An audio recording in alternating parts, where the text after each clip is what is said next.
तो इतना ज़्यादा पानी आप पंजाब के किसी न किसी गरीब किसान का पानी रोक कर ही उधर भेज सकते हैं।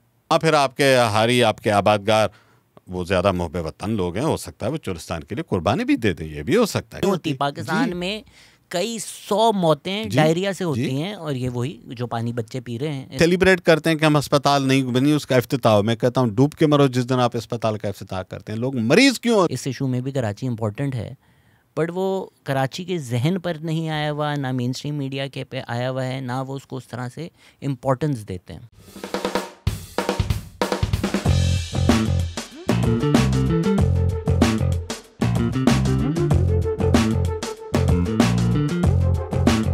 हेलो अस्सलाम वालेकुम। कई महीनों से लोग फरमाइश कर रहे हैं नसीर मेमन को बुलाएं, तो आखिरकार नसीर मेमन साहब से थोड़ा वक्त हमें मिल चुका है। It's an honour. एक डेवलपमेंट प्रोफेशनल हैं, ह्यूमन राइट्स हो, कनाल्स हो, उस पर लिखते भी रहते हैं, कमेटीज़ का भी हिस्सा होते हैं, कंसल्टेंट भी हैं, क्लाइमेट चेंज पे भी बहुत गुफ्तगू करते हैं आज, क्योंकि पूरा सिंध, एटलीस्ट मेरी नज़र में तो पाकिस्तान का सबसे बड़ा इशू है, लेकिन सिंध के इशूज़ को लोग पाकिस्तान के इशूज़ नहीं समझते, तो सिंध का सबसे बड़ा इशू कह देते हैं कनाल्स। उस बारे में हमने डिस्कस करने के लिए नसीर मेमन साहब से वक्त लिया है। फर्स्ट ऑफ ऑल छा हाल है साईं? सब खैर, तव्हां ठीक आयो? तव्हां मां भी ठीक आहियो साईं। तव्हां ॿुधायो, वैसे सिंध के जो चैनल्स हैं उन पे तो वो आवाज़ हो, ये बातें सिंधी में होती रहती हैं, बट मेरे ख्याल से जो बाकी पाकिस्तान है उसको नहीं पता होता। तो आपने अक्सर कहा है कि 6 कनाल्स एक मिसनोमर है, असल में तो ये 2 कनाल का मसला है, और उन्होंने 7 और 4 लगा दिए हैं कि ऐसा लगे नहीं बलूचिस्तान सिंध को भी तो पानी आ रहा है, बट जो असल आप साजिश कर रहे हैं वो स्मॉलर चोलिस्तान और ग्रेटर चोलिस्तान वाली कर रहे हैं, ऐसा ही है?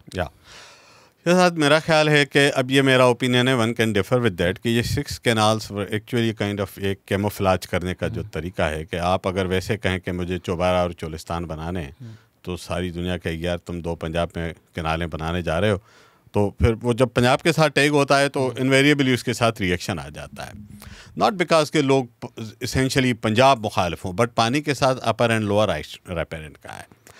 तो मेरा ये अंदाज़ा है कि ये 6 कैनाल इसलिए कहे गए, वरना उनमें से 3 कैनाल ऐसे हैं जो 20 साल पहले से मौजूद हैं फिर आपके पास, और ये ऐसे ही है कि सुपर हाईवे को एक लाइन बना के आप बढ़ा के आप कहें जी मोटरवे बना दिया है, वो हमें पता है कैसा मोटरवे है, तो कैमोफ्लेज करके सुपर हाईवे की लाइन बढ़ा दो, उसको मोटरवे का नाम डाल दो, रिक्शा के पीछे लिख दो मैं तैयारा हूँ, आप तैयारे बन जाएं। तो इस तरह की कैमोफ्लेजमेंट पॉलिटिकल मैनेजमेंट के लिए की जाती है, but this is my opinion. अब आप फॉर एग्जांपल गिनना शुरू करें ना, 6 कैनाल्स में तो शुरू करते हैं। चश्मा राइट बैंक कैनाल बहुत पुरानी है, कोई आज की चीज़ नहीं है, कोई नए सर नहीं बने, उसके डिफरेंट स्टेजेस हैं, फेजेस होते हैं, हर प्रोजेक्ट में फेजेस 2-4 दहाइयों तक भी प्रोजेक्ट्स चलते हैं, वो डेवलपमेंट फेजेस होते हैं।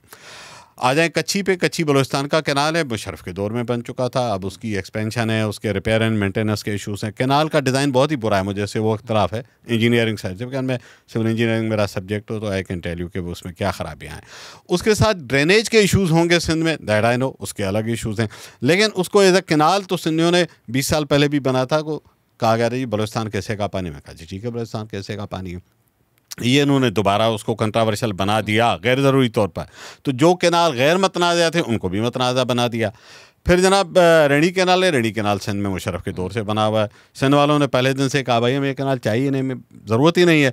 उस वक्त भी क्या था, ग्रेटर थल कैनाल बनाना था, तो उसको नेशनल लुक देने के लिए इधर डाल दिया कच्छी, इधर डाल दिया रेणी। ना उस वक्त सिंध हुकूमत ने लिखा था कि हमें रेणी दो, ना बलूचिस्तान हुकूमत ने लिखा था कि हमें कच्ची दो। सिंध ने ग्रेटर थर कैनाल के फेज़ 1 को तो अप्रूव किया था, एक्सटेंशन से मना है ना उनको। फेज़ 1 के अगेंस्ट सिंध की असेंबली 2 करारदादें मंजूर कर चुकी है 2003 में। सिंध को एतराज़ ये था कि भाई देखें, जो 1991 के पानी का मुआहदा है सूबों के माबीन, उसमें था कि 1977 से 1982 तक के जो फ्लो पैटर्न्स हैं वो गाइडलाइन बनेंगे पानी के डिस्ट्रीब्यूशन के कैनाल लेवल्स पे। अब उस वक्त ये कैनाल तो एग्जिस्ट करती नहीं थी, तो ये बाद में एक अनेक्शर आया मुआहदे में, जैसे कहा जाता है 10 डेलीज पानी की डिस्ट्रीब्यूशन, हर कैनाल और सिस्टम के लिए हर 10 दिन की पानी की रिक्वायरमेंट का तयन किया गया। तो उसमें पता चला कि जनाब इसमें तो ग्रेटर थल कैनाल शामिल किया गया है, तो इस वजह से सिंध ने उसको रिजेंट किया था। सिंध उस पर खुश कभी नहीं था। अब उसका फेज़ 2 बना के चौबारा कैनाल उससे और निकालना चाहते हैं, उसमें से और भी कैनालें निकालना चाहते हैं, चौबारा पे बात रुक नहीं जाएगी। तो इसलिए अब आप थर कैनाल उन्होंने कहा कि सिंध में हम बनाएंगे, कहाँ से बनाएंगे, रेणी कैनाल से निकालेंगे। रेणी कैनाल का पानी है नहीं सेंक्शनड, मज़ेदार आप लतीफ़े देखें ना, उसमें से आप थर कैनाल निकालेंगे। तो सिंध ने तो उनको कह दिया कि भाईजान आपके पास, हम तो मेन कैनाल से पानी नहीं ले पा रहे क्योंकि उनका पानी सैंक्शन नहीं है, वो तो फ्लड कैनाल है। तो फ्लड कैनाल से आप एक और कैनाल निकालेंगे, ये पूरा ढकोसला है। असल उधर चोलिस्तान का कैनाल बनाना है, जो कि कैनाल भी नहीं है। इस चोलिस्तान ह्यूज सिस्टम, बड़ा मंसूबा है, बहुत ही बड़ा। साथ में चौबारा बनाना है, तो इसलिए सिंध के अंदर इस पर रिजेंटमेंट है। चोलिस्तान जो आप कह रहे हैं बहुत बड़ा प्रोजेक्ट है, ये कह रहे हैं उसको कनाल हैं, पर इरादे इनके डैम और बराज बनाने के भी हैं वहाँ पर, राइट? जी हाँ, एक्चुअली चोलिस्तान दो हिस्सों में है। चोलिस्तान का डेजर्ट लगभग 66 लाख एराजी पे है। उसके दरमियान में हाकड़ा रिवर पुराना, जैसे सरस्वती भी कुछ लोग कहते हैं, वो बहता है। तो उसका एक हिस्सा ग्रेटर चोलिस्तान कहलाता है, एक स्मॉलर चोलिस्तान कहलाता है। तो जो ग्रेटर चोलिस्तान की प्रोपोज्ड स्कीम है वो भी अभी ऑफिशियल डॉक्यूमेंट्स में सच मेरी नज़र से नहीं गुजरी, हो सकता है कुछ दस्तावेज़ात बनी हो, बट एक प्रेजेंटेशन मैंने देखी है जो वापडा ने किसी फोरम पे दी थी। उसमें प्रोपोज्ड हैं 3 डैम्स हैं, चिन्योट है, शाहजीवड़ा है, मडरांझा है। ये 3 रिजर्वायर्स हैं जो इस पे हैं चनाब रिवर पे। फिर 2 उनमें बैरेजेस वो ऐड करना चाह रहे हैं सतलुज रिवर पे नीचे, और बैरेज और डैम्स को उससे कनेक्ट करने के लिए एक फीडर लिंक कैनाल भी बनाने का इरादा है। तो वो एक बहुत बड़ी कॉम्प्रिहेंसिव किस्म की स्कीम है, जिसमें जो उनके जो 3 डैम है सिर्फ उनकी कैपेसिटी 3.5 मिलियन एकड़ फिट है। फिर आ जाइए छोटा चोलिस्तान पे, समादर चोलिस्तान। समादर चोलिस्तान में अभी तो सिर्फ फेज़ 1 प्रोपोज हुआ है। अच्छा, इस फेज़ 1 के भी 3 कंपोनेंट्स हैं। फेज़ 1 में क्या है, एक तो मेन फीडर कैनाल है, मेरा ख्याल है वो 170 या कुछ किलोमीटर, वो मेरे आर्टिकल्स में नंबर भी मिल जाएंगे। फिर वहाँ से एक और मरोट कैनाल निकालनी है, kind of a branch canal. तो दूसरा कंपोनेंट ये। तीसरा कंपोनेंट है कि 3 लिंक कैनाल्स हैं जो जेहलम को सतलज तक पानी लाने के लिए, उन तीनों की कैपेसिटी बढ़ाई जा रही है। ये कोई 20-22 हज़ार के हैं, किसी को 25 हज़ार कर रहे हैं, किसी को 27 हज़ार कर रहे हैं। ये मैं आगे एक्सप्लेन करूँगा कि उसकी ज़रूरत क्यों पेश आई। फिर उसी PC1 डॉक्यूमेंट में इस चोलिस्तान फीडर कैनाल का फेज़ 2 भी लिखा हुआ है, और दोनों की कुल जो रकबा ज़ेरे काश्त लाने का है इसी PC1 का मुताबिक 12 लाख एकड़ तो सिर्फ समादर चोलिस्तान है। So it's a huge scheme. तो ये कैनवास है स्कीम का। जो आप कह रहे हैं मैं बाद में बताऊंगा। जो मुझे लग रहा है वो यही है कि जो आपने कैलकुलेशंस की हैं वो सतलज जब फ्लड आया था तब की थी, तो वो बाकी ऐसा तो नहीं है जो आपने भी बोला था कि बस जब फ्लड आएगा तब वहाँ एग्रीकल्चर होगा, बाकी टाइम भी तो होना है। तो बाकी टाइम अगर करना है तो जिस रिवर में पानी है ही नहीं वो आपको झेलम से देना पड़ेगा, यही वजह है। देखिए होगा क्या, पहले तो मैं 2-4 मिनट में आपको एक्सप्लेन करता हूँ। पहले कहा गया, जब इरसा से उन्होंने लास्ट ईयर जनवरी में इरसा को कहा कि आप हमें वाटर अवेलेबिलिटी का सर्टिफिकेट दें, हुक्म किया गया, कहा किया गया। तो वहाँ से जो सर्टिफिकेट दिया गया, उस वक्त जो पिक्चर दिखाई गई वो 6 महीने का फ्लड कैनाल दिखा गया, जिसमें अप्रैल में भी पानी नहीं दिखाया गया। अप्रैल के बाद उसमें दिखाया गया कि अच्छा पानी, ज़ाहिर है हमारे पास मानसून मई जून के बाद जाके पानी चढ़ता है, तो 6 महीने का कैनाल दिखाया गया। तो मैंने किसी फोरम पे पूछा था कि भाई आप करने जा रहे हैं कॉर्पोरेट फार्मिंग, आपका ऑब्जेक्टिव है, और आपने बरमला एलानिया कहा है कि इसमें से जो अनाज और जो ग्रास और जो भी प्रोडक्ट्स आएंगी वो आप इंटरनेशनल मार्केट में उसकी ट्रेडिंग करेंगे। गैस इंटरनेशनल मार्केट में गले और इन चीज़ों की कोई स्पॉट बाइंग करने नहीं आता। अगर आप कॉर्पोरेट फार्मिंग के लॉन्ग टर्म एग्रीमेंट्स करेंगे, मुल्क चाहेगा ना कि मेरे साथ 10-15 साल आप ग्रेन की सप्लाई का कर लें, तो आप उसे ये नहीं कह सकते जी मदरत भाईजान इस साल सैलाब नहीं आया तो अगले 2-3 साल अनाज नहीं आएगा। ये तो फिर कॉन्ट्रैक्ट कोई नहीं करेगा आपके साथ। तो आपको सस्टेन्ड सप्लाई ऑफ ग्रेन या वाट एवर प्रोड्यूस जो आपने एग्री की वो देनी पड़ेगी। तो ये आप फ्लड पे कैसे करेंगे? फ्लड तो यहाँ आपको पता है, दोस्तों को, कई दोस्तों को अंदाज़ा नहीं, पाकिस्तान का लास्ट बड़ा रिवराइन फ्लड 2010 में आया है। 15 साल से बड़ा फ्लड नहीं आया। माइंड के 2022 का फ्लड रिवराइन फ्लड नहीं था, मानसून फ्लड था। मानसून फ्लड था, रेन था, हिल टॉरेंट्स थे। कई लोग कहते हैं जी वो डैम होता कालाबाग तो 2022 में तबाही ना आती। मैं उनसे पूछता भाई वो पानी कहाँ पे स्टोर करता? डैम मोबाइल था, नीचे आ जाता तो अलग बात है, अगर एक जगह खड़ा है फिर तो उसको नहीं बनना था। तो 15 साल से तो आपके पास हैवी फ्लड आया नहीं। ये सरप्लस फ्लोज आते हैं थोड़े बहुत, लेकिन मैं कहता हूँ आप कॉर्पोरेट फार्मिंग उसमें नहीं कर सकते। वैसे घास उगा ले, सब्जियाँ उगा ले तो मुझे समझ में आ जाए। तो ये स्कीम इसलिए क्वेश्चनेबल थी, बिलेटेडली इंकशाफ हुआ जब उसका सर्टिफिकेट लिया 6 महीने के कैनाल का, PC1 में लिख दिया कि सारा साल बहेगा। मेरी नज़र में इरसा का ये सर्टिफिकेट इनवैलिड हो गया, क्योंकि जो पानी की अवेलेबिलिटी का सर्टिफिकेट था वो तो आपने दिया था फ्लड पे। अब आप तो 12 महीने की बात कर रहे हैं, तो जाएं सर्टिफिकेट दोबारा ले आए ना, वो भी नहीं लिया। अब होगा क्या, कंसर्न क्या है सिंध का? आपको बताया जाएगा कि जी कैनाल तो सतलुज से, पंजाब बेचारा अपने पानी से निकाला है, ये सिंध वालों का दिमाग चल गया है। कहाँ सतलुज, कहाँ इंडस जी, बीच में दरिया है जनाब। इंडस एक रिवर नहीं है, इंडस रिवर सिस्टम है जी। ठीक है। सतलुज का पानी उधर इंडस में जा रहा है ना, इंडस में जा रहा है, कहाँ जाएगा? मतलब आप देखें पांचों दरिया पंजनत पे आके नीचे एक इंडस में कन्वर्ट होते हैं, जो कि फिर नीचे आके गुड्डू के पास फिर एक उसका हिस्सा बन जाते हैं। तो अव्वल तो सिस्टम का मतलब है कि मैं आपके इस बाजू से खून निकालूं, इस बाजू से निकालूं, टांग से निकालूं, पाँव से निकालूं, निकलेगा तो गया उसका खून।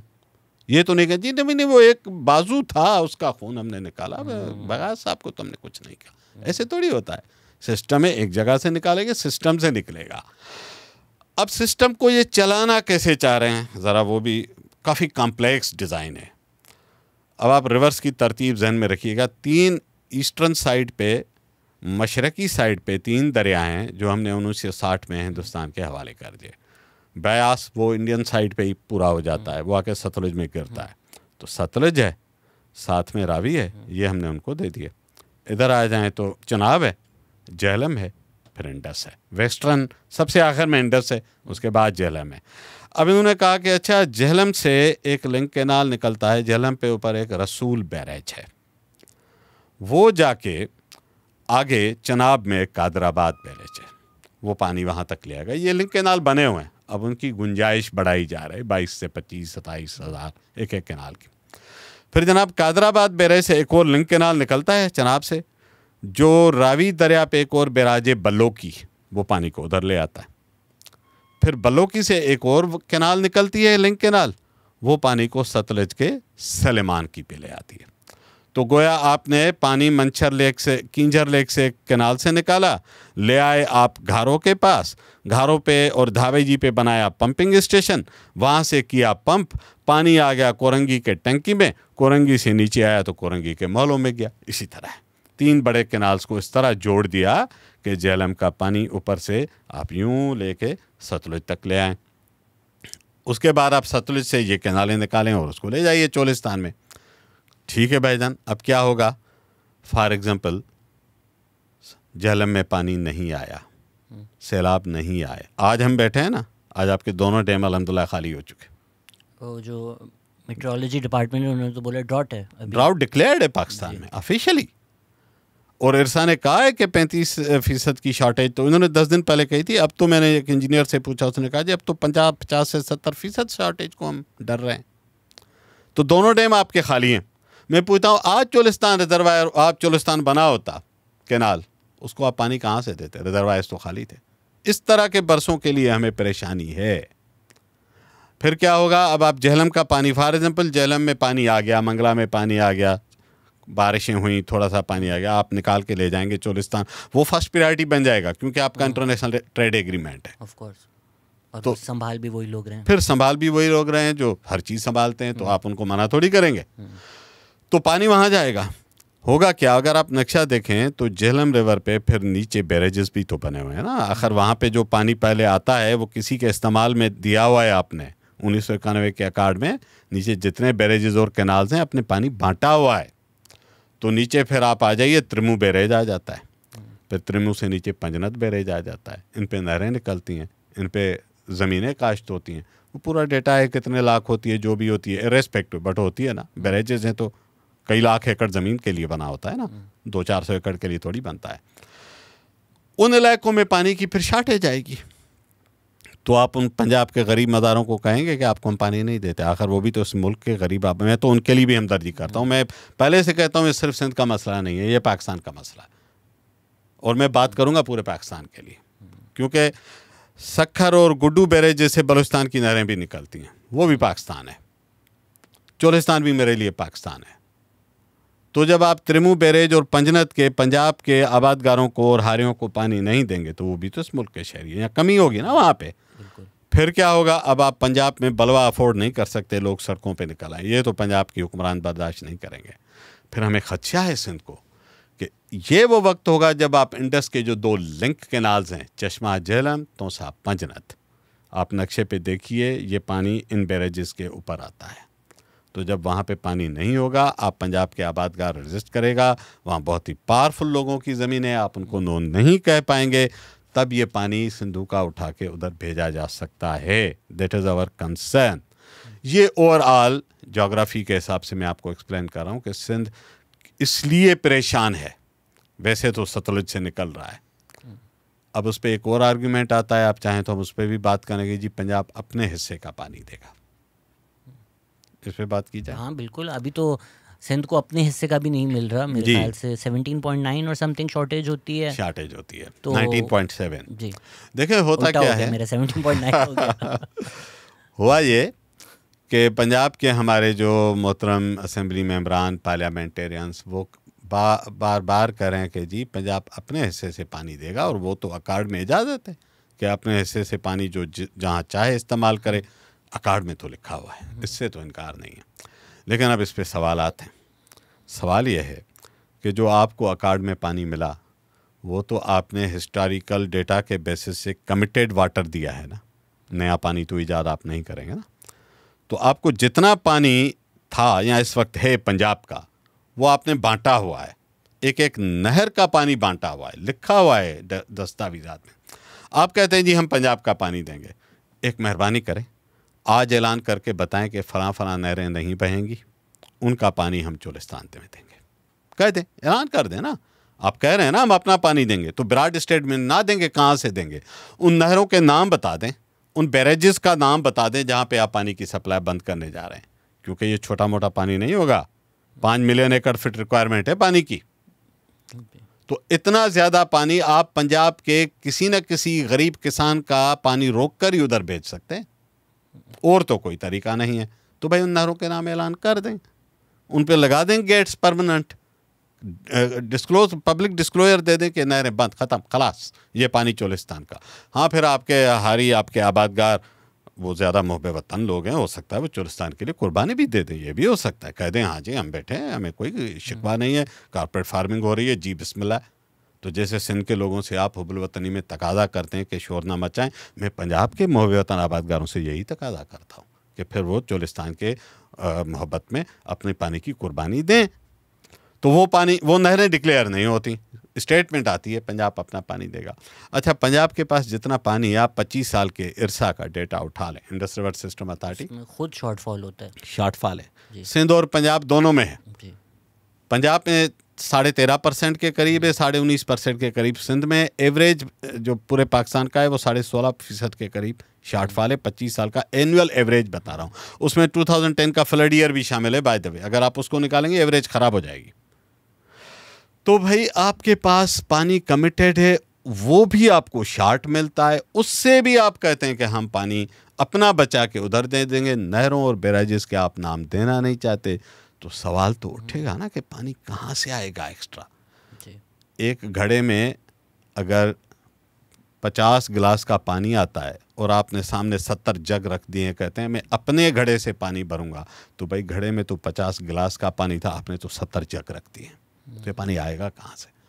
यहाँ पे सवालात और खर्चात हैं। तो मेरा ख्याल है ये बेसिक इंजीनियरिंग की जो फंडामेंटल्स है ना, उनके बेसिस पर ही ये प्रोजेक्ट वायबल मुझे तो नहीं लगता। मैंने सिविल इंजीनियरिंग पढ़ी है, थोड़ी सी समझ है मुझे। क्यूसिक, क्यूमिक और मिलियन क्यूबिक फिट के माने भी आते हैं। यहाँ तो बड़े बड़े लोग हैं जिनको क्यूसिक का मफहूम भी नहीं आता, वो भी पूरे वाटर एक्सपर्ट हैं इस मुल्क में, वो भी हमने लोग देखे हैं। लेकिन हम गुनाहगारों को थोड़ी सी ABC आती है, हम बात कर सकते हैं आपके साथ। तो जी पानी सिस्टम में नहीं है। इसमें हम तो बड़ी टेक्निकल नॉलेज कर रहे हैं, जो एक सतही लेवल पे बात की जाती है कि भाई पंजाब का पानी, जिस तरह आपने बोला, ये 1971 से भी पहले हमने देखा कि क्योंकि ईस्ट पाकिस्तान की आबादी ज़्यादा थी, रिसोर्स डिस्ट्रीब्यूशन में हम कहते थे आबादी नहीं होगा, पैरिटी होगी। 71 के बाद क्योंकि पंजाब की ज़्यादा थी, उन्होंने बोला सिर्फ population will be the only metric to decide, तो बिल्कुल ही वो बदल गए। तो ये जो लोअर राइपेरियन अपर राइपेरियन वाली आर्ग्यूमेंट है कि हमारा पानी है, हमारा पानी है, तो फिर अपर राइपेरियन तो इंडिया है, वो बोले कि ठीक है हमारा पानी है, तो वही अगर यही आर्ग्यूमेंट करे जो पंजाब सिंध के साथ कर रहे हैं जी, कि फिर उखाड़ लो।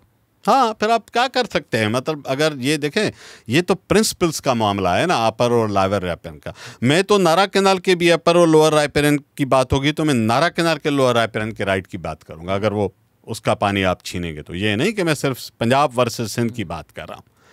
फिर जो आपने अच्छी बात की कि अच्छा इस पे डिबेट ले आइए कि हम इंडिया से बहैसियत कंट्री किन मामलात पे इख्तिलाफ राय रखते हैं पानी के। उन्होंने क्या किया था हमारे साथ, उन्होंने 1948 में हमारी तरफ आने वाली नहरों को बंद कर दिया था और उन्होंने कहा कि अब पानी नहीं मिलेगा। अब हमारा तकाजा क्या होता है, हम लोअर रैपिरन है, हमारा तो पहले यहाँ पे बैरेजेस थी भाई, इस्लाम बैरेज तब का बना हुआ था, ये सलेमान की बैरेज बने हुए थे, इसमें हमारी काश्त होती थी, ये अपर बारी दोआब कैनाल बना हुआ था, पूरा एक सिस्टम हमारे पास ऑपरेट करता था। आप कैसे एकदम हमारा पानी बंद कर सकते हैं? तो यही एतराज़ था ना कि हम लोअर रैपिरन है, हमारा फर्स्ट राइट है। वर्ल्ड बैंक के साथ जितनी कम्युनिकेशन उस ज़माने में हुई है, क्योंकि इसमें लंबा अरसा लगा था ना, 1948 में तनाज़ा शुरू होता है अप्रैल में और फिर जाके सितंबर 1960 में मुआहदा होता है, तो 12 साल दरमियान में लेन देन हुई है। बहुत इस पर तो आपका कमरा दस्तावेज़ात से 10 मरतबा भरा जा सकता है। उसमें आप जितने भी दस्तावेज़ात थोड़े बहुत जो मैंने पढ़े हैं, आप पढ़ेंगे ना तो आपको ये आर्गूमेंट मिलेगा पाकिस्तान का इंटरनेशनल फोरम्स पे, वर्ल्ड बैंक के सामने, यूरोप के सामने, कि भाई हम प्रायोरिटी राइट होल्डर हैं, हमारा यहाँ पे पानी था, इन्होंने बंद कैसे कर दिया है, पहले ये खुलवा के दें हमें। तो प्रायोरिटी राइट लोअर रैपिरन पे होता है। मैं पाकिस्तान के इस पॉइंट ऑफ व्यू के हक में हूँ और वही पॉइंट ऑफ व्यू सिंध का है। फिर आप दूसरी बात सुन लें, इंडस वाटर कमीशन के अंदर पाकिस्तान ने कहा कि रावी में बहुत गंदा ख़राब पानी आता है और थोड़ा आता है, इसकी पानी की मिकदार बढ़ाएं, इसकी पानी को ठीक करें, हमें आप सारा गंद नीचे दे रहे हैं। तो भाई यही रावी का गंद आप नीचे भेज देते हैं। आप एनवायरमेंटल राइट मांगते हैं और ठीक मांगते हैं, आप इंडिया से ठीक मांगते हैं, मैं उसको इंडोर्स करता हूँ। यही बात इतनी सी चीज़ से कहता है कि मेरे पास भी एक इकोसिस्टम है, मेरे पास भी इंसान रहते हैं, मेरे पास भी ब्लाइंड डॉल्फिन है, बुलंड है, मेरे पास मैंग्रोव्स का इकोसिस्टम है। और ये पाकिस्तान के है ना। इंडस डेल्टा कहाँ है? आप कहें जी डेल्टा को पानी दे, कहते हैं अपने से का पानी दे, डेल्टा सिंध का है, वहाँ से गैस निकल आए तो कहते हैं वफाक की, ऑफशोर ड्रिलिंग होगी वो वफाक की होगी, पानी देना होगा तो सिंध अपना देगा। नहीं भाई, डेल्टा पाकिस्तान का मानो ना, दुनिया का मोस्ट प्रेस्टीजियस प्रिस्टीन इकोसिस्टम है, आपको तो फ़ख्र होना चाहिए उस पर। तो जो जिनका दावा है कि हम पाकिस्तान के एक एक इंच के मुहाफ़िज़ हैं, उन्हें मैं बताना चाहता हूँ डेल्टा पाकिस्तान है, उसकी भी हिफाजत करें। और डेल्टा कोई सिर्फ वीरान इलाके का नाम थोड़ी है। हिस्ट्री उठा लें, 200 साल पहले इंडस डेल्टा 14,000 स्क्वायर किलोमीटर पे था, अब 1100 स्क्वायर किलोमीटर पे आ गया है। उसके मैंग्रोव सिस्टम 1/3 नहीं बचा उसका। उसकी ह्यूमन पॉपुलेशन, केटी बंदर टाउन 2 मरतबा समंदर बुर्द हो चुका, तीसरा केटी बंदर है जहाँ लोग रहते हैं, समंदर खा गया। सिजावल के ब्रिज तक पानी के सैंपल टेस्ट किए गए हैं, समंदर का पानी और नमकियात पाए गए हैं। लाखों एकड़ एराजी है, कोई फ्रेश सर्वे करवा ले। 10-15 साल पहले सिंध हुकूमत ने 35 लाख एकड़ ज़मीन पार्लियामेंट पे कही थी कि हमारी समंदर बर्द हो गई है, और 2001 का एक सर्वे, उसमें 12 लाख एकड़ तो देह वाइज तक लिखा हुआ है, तालुका वाइज। इस पर मैं डिटेल में आना चाहूँगा क्योंकि बहुत ज़ाहिरी बात, सबसे जाहिलाना बात जो मीडिया में की जाती है, पानी ज़ाया हो रहा है समंदर में जाकर, तो उसको तो ज़रा अनपैक करने की ज़रूरत है। मे बी हम कनाल की तारीख में चले जाएंगे तो एक लॉन्गर डिस्कशन है। हम तो बहुत तारीफ़ें करते हैं ब्रिटिश ने जो किया, लेकिन वॉक्स की भी अभी रिसेंटली एक वीडियो आई थी कि जो कनाल सिस्टम है उसने इकोलॉजी को कैसे तबाह किया in favour of corporate farming, in favour of making money. वो भी हमारे लिए नहीं कि अनाज बनाओ, हमारी ट्रेनों में डालो, जी बरतानिया लेके जाओ, बरतानिया में बच्चे खाएंगे जी। पर ये जो इंडिया वाली बात है, ये भी डॉक्टर हसन अब्बास अराहट के भी गए हुए थे, उन्होंने बोला कि जब इंडस वाटर ट्रीटी हुई थी तो आपने रावी सुतले जो ब्यास के बदले में जो ये लिंक कनाल्स लिए थे, उसमें इंडिया सिर्फ हैवी केमिकल्स और गंद जो होता है वो छोड़ता है। तो अगर तो हम समझे पानी आ भी गया, हाँ। तो ये वो वाला पानी है। तो इस हैवी केमिकल से जब आप बनाएंगे जो अनाज, वो जो खाएगा, हाँ, तो हम वाटर बहुत डिस्कस करते हैं, बट क्वालिटी ऑफ वाटर आपने आर्टिकल में भी लिखा था, वो डिस्कशन का हिस्सा नहीं बन रहा हमारे। जी हाँ, देखें पानी की क्वालिटी पे तो इस मुल्क में गुनाह कबीरा हुए हैं। मंछर लेक इस खित्ते की बड़ी फ्रेश वाटर झीलों में से एक थी। यार दुनिया में कोई फ्रेश वाटर के वाटर कोर्स में एक कतरा ऑयल डाले ना तो उसको लटका दे दुनिया। आप कैसे फ्रेश वाटर को पॉल्यूट कर सकते हैं? वो मंछर लेक कभी उस पर अलग प्रोग्राम करें और वहाँ जाके करें प्लीज़, वहाँ के मुआणों के साथ बैठ कर उनके दर्द की दास्तान। If you can make it happen, मैं जब आप बोलेंगे, आप साथ भी चलना चाहते हैं, I am in for, let's do this, why not, done, बिल्कुल आप वक्त बताएं। कमिटेड। डन। मेरा अगली मरतबा जब कराची आना हुआ मुझसे राब्ते में रहें, वहाँ हमारे दोस्त रहते हैं, हम साथ चलेंगे और हम वहाँ पे रिकॉर्ड करेंगे प्रोग्राम। डन। एक पूरी दर्द कथा है मंछर लेक की, और ये पाकिस्तान के लिए काबिल फ़ख्र जगह थी कि इतनी बड़ी फ्रेश वाटर झील आपके पास है। मुझे एग्जैक्ट याद नहीं कि मेरा ख्याल है कोई 200 स्क्वायर किलोमीटर समथिंग, इतना बड़ा बाउल है। Natural ecosystem, pristine, pure natural, क्योंकि उसमें पानी आता था हिल टॉरेंट्स का। हिल टॉरेंट्स चलें, कभी पानी ना भी आता हो, लेकिन हर वक्त उसमें से इतनी हिल टॉरेंट्स वहाँ आती हैं कि वो भरा रहता था। और मुझे याद है कि मैं दादू डिस्ट्रिक्ट का नेटिवली हूँ, तो जब मैं पढ़ता था और मैं यूनिवर्सिटी जामशोरो, जब मैं यूनिवर्सिटी आता जाता था, तो बूबक रेलवे स्टेशन, जो कि छोटा सा टाइनी सा रेलवे स्टेशन है मंछर के ऊपर, वो वाहिद स्टेशन था जहाँ ट्रेन आधा घंटा रुकती थी। क्यों? लोग जाके मछली लोड होती थी, एक्वेटिक प्लांट्स लोड होते थे, कुम, कूणी, बुरानी, ट्रेडिशनल चीज़ें, और इतनी मछली लोड होती थी, ड्राइवर को मिलती थी, गार्ड को मिलती थी, वो खुशी से गाड़ियाँ रोकते थे। पंजाब भी मछली आती थी, कराची भी मछली आती थी, टनों के हिसाब से। मैं आपको वो दोस्त वहाँ दिखाऊंगा जो उस दौर में छोटा सा बच्चा था और अपने वालिद साहब को असिस्ट करते हुए हिसाब किताब लिखता था कि कितने 100 टन मछली आज लोड हुई, टनों के हिसाब से। आज वहाँ आप खड़े नहीं हो सकते इतनी स्टिंग के उस पानी में। Right bank outfall drain RBOD वापडा ने बना के कहा था कि ये मंछर के पानी को कुछ नहीं करेगी, एनवायरमेंटली सेफ है। मंछर बर्बाद हो गया, एक क्राइम कमिट हुआ नेचर के ख़िलाफ़। तो फ्रेश वाटर को इस मुल्क में देखता कौन है? ये किस दौर में हुआ? 90s में हुआ है, फिर बतदरीज होता गया। और अब भी उसकी स्कीम का एक बड़ा कंपोनेंट था बाद में कि अच्छा इसको डाइवर्ट करें, मंछर लेक से एक बाईपास चैनल बनाएं राइट बैंक आउटफॉल ड्रेन का। वो फेज़ 3 है जिसको इवेंचुअली घारो क्रीक के करीब आके समंदर में पानी फेंकना है। वो बरसों से प्रोजेक्ट रुल गया, धक्के खा रहा है, उस पर पूरा कंप्लीट नहीं हो पा रहा। तो ये तो एक फ्रेश वाटर की कहानी मैंने आपको बताई।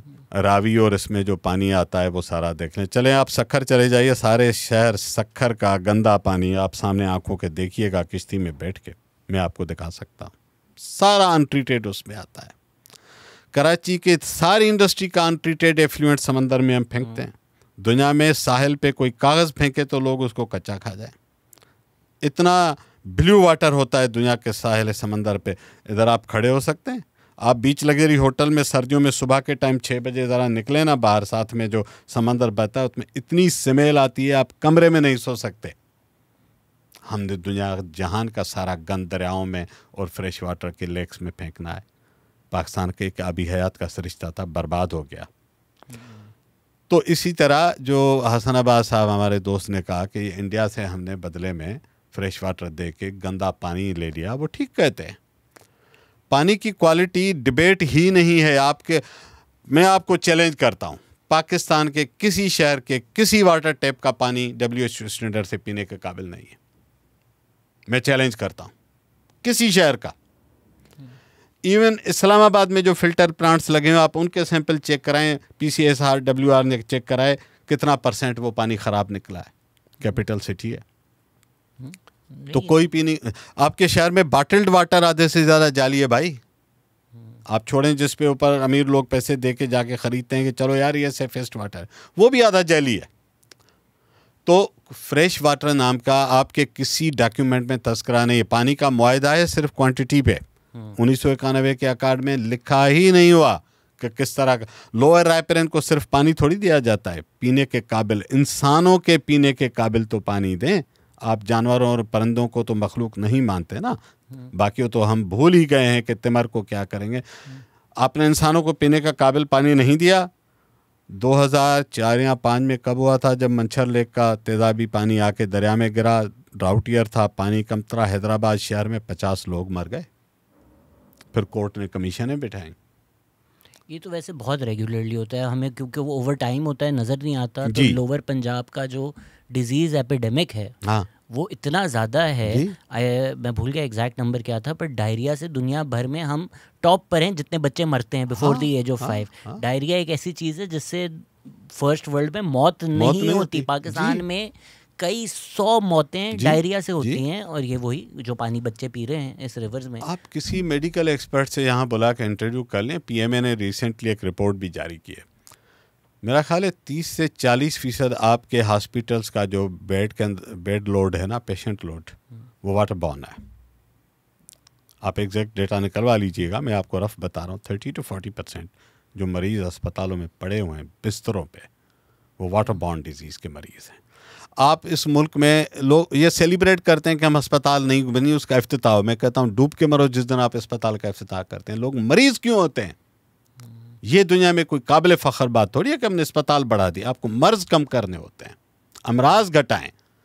आप सिर्फ पीने का पानी साफ दे दें, आपकी आधे अस्पताल फारिग हो जाने चाहिए। जितने पैसे आप अस्पतालों पर लगाते हैं उससे आधे पैसों पर पीने का पानी दे सकते हैं, ताकि लोग अस्पताल ना आए। लेकिन पीने के पानी में सीमेंट और सरिया नहीं होता, तो फिर कमीशन कहाँ से आएगा? कमीशन अस्पताल से आता है, दवाओं से आता है, जाली अपॉइंटमेंट से आता है, ठेकों से आता है। लिहाजा ज़रूरी है कि अस्पतालें बने, और अस्पतालें बनने के लिए ज़रूरी है कि लोग बीमार हों इस मुल्क के। वैसे तो मरे हैं, लेकिन कम से कम ईमान का कमतर दर्जा यह है कि बीमार तो हो ना, तो हमारे पास आए। हाँ, ये जो आप बात कर रहे हैं, पानी यहाँ खड़े नहीं हो सकते, सूंघ नहीं सकते जी, लोग पी रहे होते हैं वो पी रहे होते हैं। मतलब शहरों में आप जाकर देख लें कि जो गंदे नालों से लोग पानी पी रहे होते हैं, तो शहरों से बाहर लोग क्या पानी पी रहे हैं, कहाँ रह रहे हैं, कहाँ इस्तेमाल कर रहे हैं। और शहजाद इंस कैनाल से यहाँ का ये डायमेंशन निकलता है। हमारे बहुत सारे दोस्त कराची में बैठ के समझते हैं कि ये जैकबाबाद और जामशोरो और टंडोलायार का मसला है। नहीं भाई, सबका मसला है। इस पे भी मैं चाहता हूँ कि हम थोड़ी सी गुफ्तगू कर लें। करें सर, बताएं। कराची वाले पानी पीते हैं ना, मैं भी कराची में रहा हूँ बड़ा अरसा, मेरा शहर है। हैदराबाद वाले भी पीते हैं, सक्खर और लड़काना वाले भी पीते हैं। ये कौन सी लेबॉर्ट्री में या टंकी में पानी ईजाद होता है? लोगों ने कहा जी टैंकर में आता है। अच्छा जी, टैंकर कहाँ से भरा जाता है? वो खड़ा होता है रात को, उसमें पानी पैदा हो जाता है। कराची शहर का 85% पानी इंडस रिवर से आता है। किंजर और हब से आ रहे हैं ना। किंजर को कौन फीड करता है? इंडस रिवर से आता है। अब मैं आपको पूरी चेन समझाता हूँ। कोई रफली 650 मिलियन गैलन्स रोज़ाना पानी कराची को चाहिए। ज़्यादा होगा, चाहिए शायद ज़्यादा, जो अवेलेबल है कैपेसिटी है 650 मिलियन गैलन। उनमें से 550 मिलियन गैलन सिर्फ इंडस रिवर के थ्रू आता है। वो आता कैसे? कोटली बैरेज से दाएं हाथ पे एक नहर निकलती है, कलरी बघाड़ फीडर, केबी फीडर।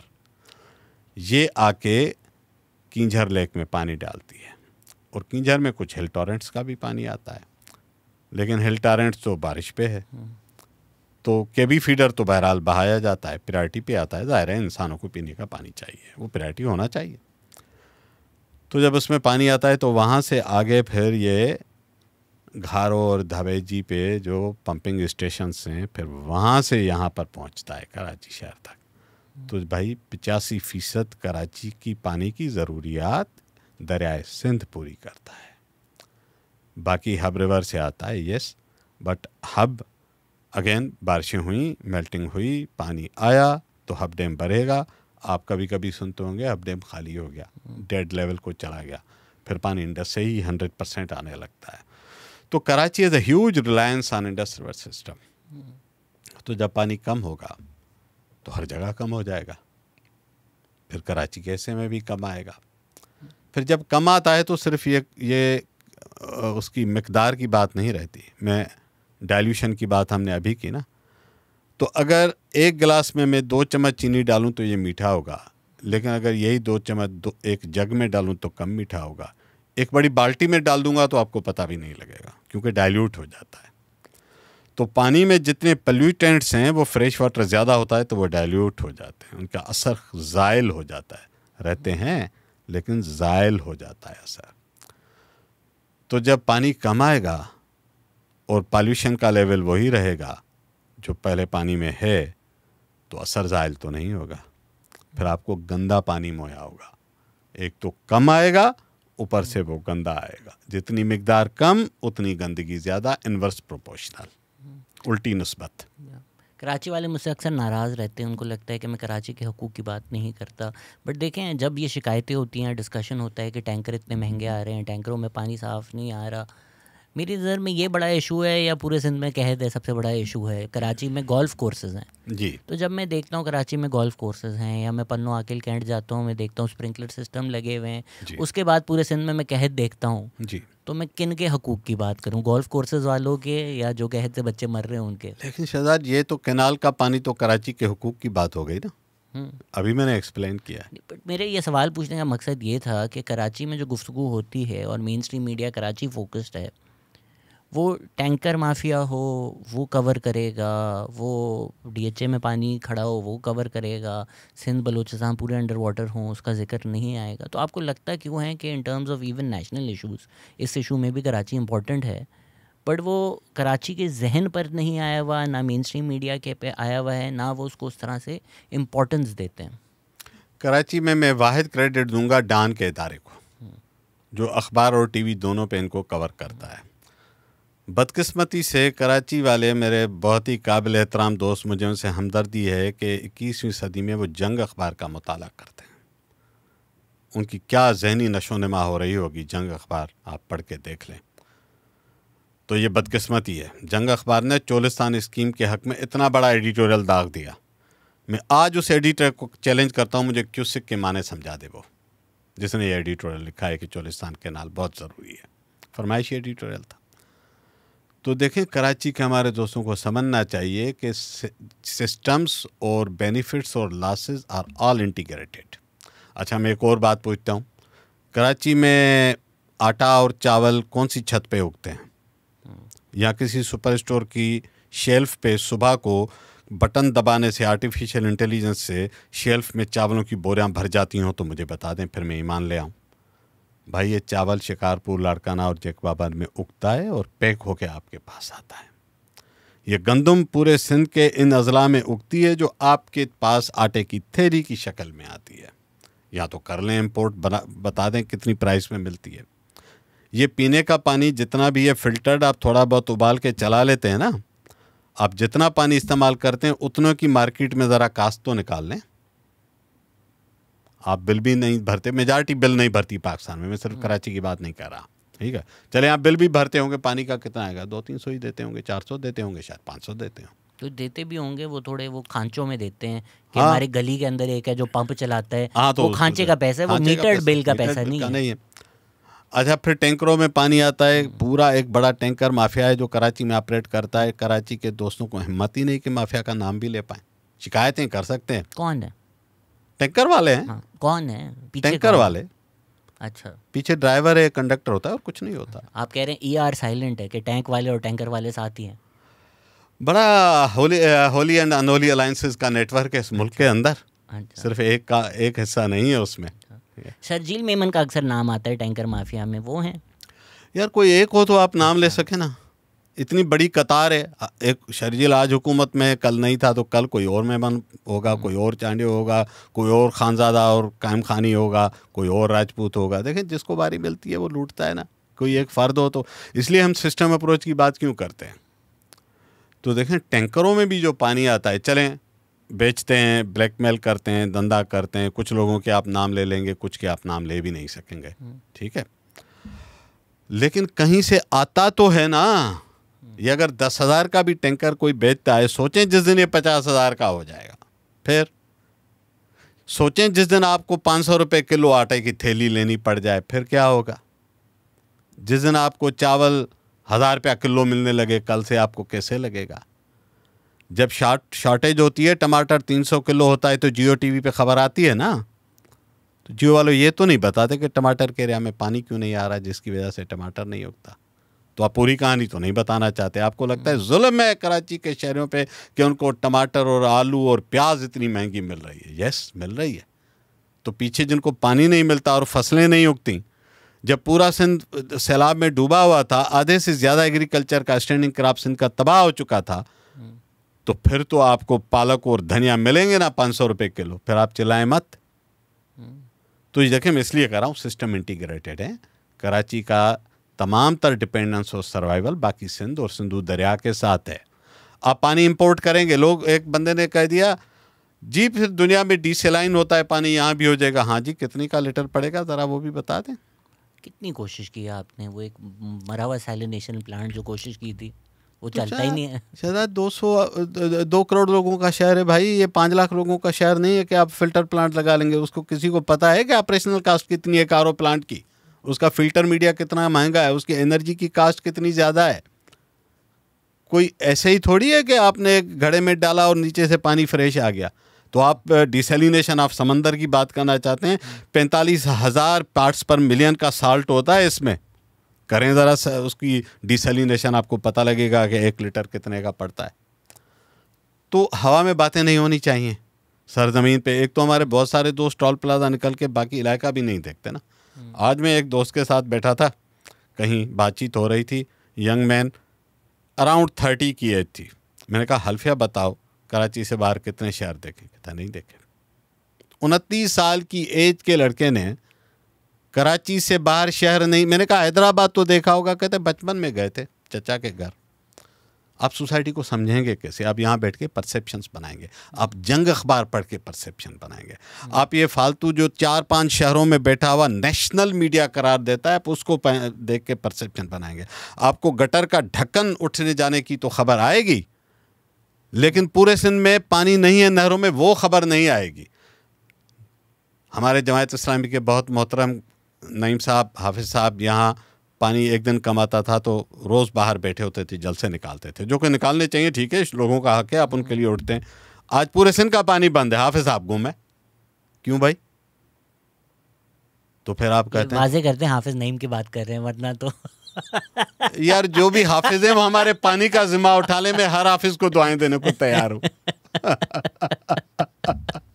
मैं बोला ऐसा नहीं हो ना, टैंकर एक हमारे लिए भी आ जाए इसके। नहीं, उस हाफिज साहब से भी हम इतनी बात करें कि यार पीने का पानी दे दो, और तो कुछ नहीं। गुजारिश इसमें जो हम ये पानी ज़ाया वाली बात कर रहे थे पहले, हाँ, तो यही इसी तरह अभी किसी, again not worth of even naming that person, क्योंकि हमारे जो सियासी पार्टी हैं ये सड़क से लोगों को भौंकने के लिए रख लेते हैं। सिंधियों को जाहिल भी बोल दिया, जबकि सबसे जाहिलाना बात यही है कि मेन बात जो होती है पानी ज़ाया हो जाता है, पानी ज़ाया हो जाता है। तो जो अभी आप कह रहे थे कि इस्लामाबाद शहर जितने इलाके वीरान होते जा रहे हैं, 0.5 मिलियन एकड़ वीरान हो गया है, तो ये जो पानी ज़ाया वाला आर्ग्यूमेंट है, इसके बारे में आपकी क्या राय है?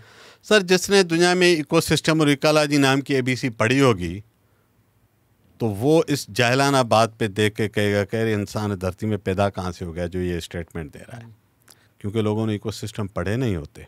ठीक है, मतलब गोल्फ कोर्स को पानी देना ज़ाया नहीं है। 1 लाख, 5 लाख, 10 लाख कारें आप धोते हैं शहरों में, वो भी ज़ाया नहीं है।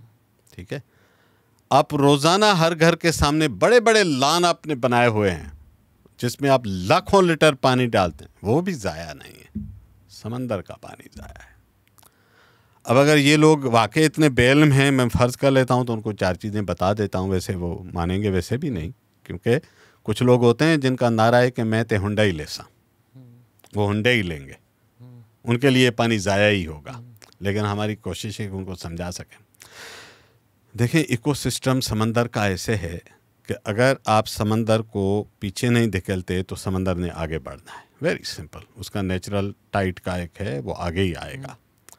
अब आप पीछे कैसे धकेलेंगे? कोई बंदूक, कोई टैंक, कोई दीवार, कोई इंसानी दीवार कुछ नहीं रोक सकता उसको। अब कह रहे हैं समंदर की वीडियो नहीं बनाई जा सकती जो लीक कर दी। नहीं, समंदर में वीडियो बनाई जा सकती है। वो तो बनाई होंगी, आई एम श्योर। तो आप मुझे बताइए, समंदर को आप कैसे रोकेंगे? ना वो आपकी अंग्रेजी सुनेगा, ना उर्दू सुनेगा, ना फायरिंग की आवाज़ से दौड़ता है, ना कर्फ्यू की बात सुनता है, ना DC का नोटिफिकेशन देख के पीछे हटेगा। उसके इकोसिस्टम का तकाजा है कि आप उसको पीने फ्रेश वाटर फेंकें उसके सामने, जो उसको धकेल के पीछे ले जाए। जब ये पानी आता है ना दरिया का, तो ये 2-4 काम करता है। एक, समंदर को आगे बढ़ने से रोकता है, कुदरती बंद बांधता है, लिक्विड बंद बांधता है। ठीक है। दूसरा, ये दरिया के पानी के अंदर सिल्ट होती है, फाइन सिल्ट होती है, रेत की तरह की। ये डेल्टा तक पहुँचते पहुँचते उसकी रफ्तार इतनी कम हो चुकी होती है चूँकि वो समंदर से लड़ता है तो वहीं उसकी अपनी रफ्तार धीमी हो जाती है, उसकी सिल्ट बैठने लगती है, ये बैठती जाती है, ये ज़मीन की तहें बनाती है, इससे आपका कोस्टल लाइन डेवलप होती है। जब आप सिल्ट लाना बंद कर देते हैं तो जो मिट्टी का नीचे वाली तह है वो नीचे रह जाती है, पानी और ऊपर आने लगता है, और ऊपर आने लगता है, और ऊपर आने लगता है। तो वो लिक्विड का बंद भी बनाता है दरिया और सॉलिड का बंद भी बनाता है। पानी नहीं आता, दोनों बंद ख़त्म हो जाते हैं, फिर समंदर आगे आता है। अच्छा, सिल्ट लोड का मैं आपको बताऊं, तरबेला बनने से पहले, यहाँ चलें 100 साल पीछे चले जाते हैं, जो सिल्ट का डेटा है, कोई 400 million ton silt Indus delta में पहुंचता था हर साल एवरेज। अब कुछ स्टडीज़ तो कहती हैं कि ये रिड्यूस हो गया है 30 से 40 मिलियन टन तक, 1/10 रह गया है। जब सिल्ट नहीं आता तो फिर वो बंद नहीं बांधा जाता, फिर समंदर ने आगे आना होता है। लिहाजा 2001 की एक स्टडी है गवर्नमेंट ऑफ सिंध के रेवेन्यू बोर्ड की, उस वक्त 12 लाख एकड़ ज़मीन की निशानदेही की गई जो समंदर खा चुका है। फिर एक मैंने स्टेटमेंट किसी सिंध असेंबली के फ्लोर पे सुनी थी 10-1 साल पहले, उस वक्त ये 35 लाख एकड़ ज़मीन बताई गई थी। अब सेटेलाइट डेटा से ये डेटा आराम से मिल सकता है, मेरी कयास आ रही है, मुझको आप डिस्कार्ड कर दें, मैं झूठ बोल रहा हूँ, सेटेलाइट से डेटा ले लें, आराम से मिल जाएगा, आपको पता लगेगा कि कितने लाख एकड़ ज़मीन चली गई है। तो हम तो पाकिस्तान के 1-1 इंच की हिफाजत की बात करते हैं ना, तो डेल्टा पाकिस्तान का ऐसा है, तो उसके माइल्स की भी तो हिफाजत करना किसी की जिम्मेदारी है। तो ये इकोसिस्टम है जिसके लिए पानी चाहिए। फिर इकोसिस्टम के लिए पानी क्या और क्यों चाहिए, उससे आप मैं कराची का नेक्सस और बताता हूँ। इसमें बस मैं ये भी ऐड कर दूं, जो आपने शुरू में कहा था कि शहरों से लोग बाहर नहीं जाते, सैटेलाइट की ज़रूरत नहीं है, चले जाओ ठट्टा, चले जाओ बदीन, सामने आपके 4 लोगों से बात कर लो, एग्जैक्टली, वहाँ जाके पिकनिक भी कर लो जाके, हाँ। और घूम के थोड़ी सी किश्ती पे राउंड भी लगा लो, पिकनिक भी हो गई, जरा सीख भी लो, एग्जैक्टली बता देंगे कि कितनी ज़मीन कितनी पहले कल्टीवेट होती थी और अब नहीं हो सकती, और अब सालों तक नहीं हो सकेगी। आप खड़े होकर ज़मीन को हाथ में उठाए, उसमें आप वाइट टॉक्सिसिटी आप हाथों में देख सकते हैं, फिजिकली देख सकते हैं। अच्छा, जो एक और उस पर हैज़र्ड है, एक आपने देखे होंगे यहाँ पे तिमर के जंगलात, मैंग्रोव्स फॉरेस्ट। कई लोग समझते हैं ये सिर्फ ऊँटों का चारा है।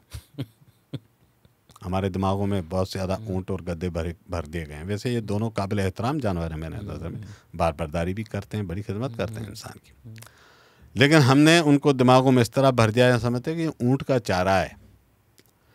मैंग्रोव्स इकोसिस्टम क्या करता है, आप 2004 के ईस्ट एशियन सुनामी को स्टडी कर लें, फ्लड से बचाता है वो आपको सुनामी और साइक्लोन्स दोनों से बड़ी हद तक, मैं ज़ीरो नहीं कहता, बड़ी हद तक उसकी नेचुरल शील्ड है।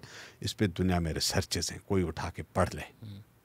कराची के लोग सबसे ज़्यादा पढ़े लिखे माने जाते हैं या समझते हैं ख़ुद को, अच्छी बात है, पढ़े लिखे हैं तो ये भी पढ़ लें कि इकोसिस्टम्स में क्या होता है। पंजाब के दोस्त भी पढ़ रहे हैं। मैंग्रोव्स के इकोसिस्टम में एक ख़ासियत है, अगर आप उसके फ़ोटो देखेंगे तो उसकी जो जड़ें हैं वो पंजे की तरह गड़ी होती हैं, उसका एक डिफरेंट लुक है उसकी जड़ों का, उसका रूट आम रूट्स नहीं होती। ये क्या करती हैं, ये वाटर की जो एनर्जी है उसको डिसिपेट करती हैं, उसको हज़म करती हैं, उनको घटाती हैं। कोई रफली कहा जाता है कि 80% तवानाई पानी की ये हज़म कर जाते हैं, और इतनी फ्लेक्सिबल हैं कि ये टूटते भी नहीं हैं, ये गिरते भी नहीं हैं, ऊपर नीचे हो सकते हैं, आपको नजर आते हैं, कर जाते हैं और वही होते हैं।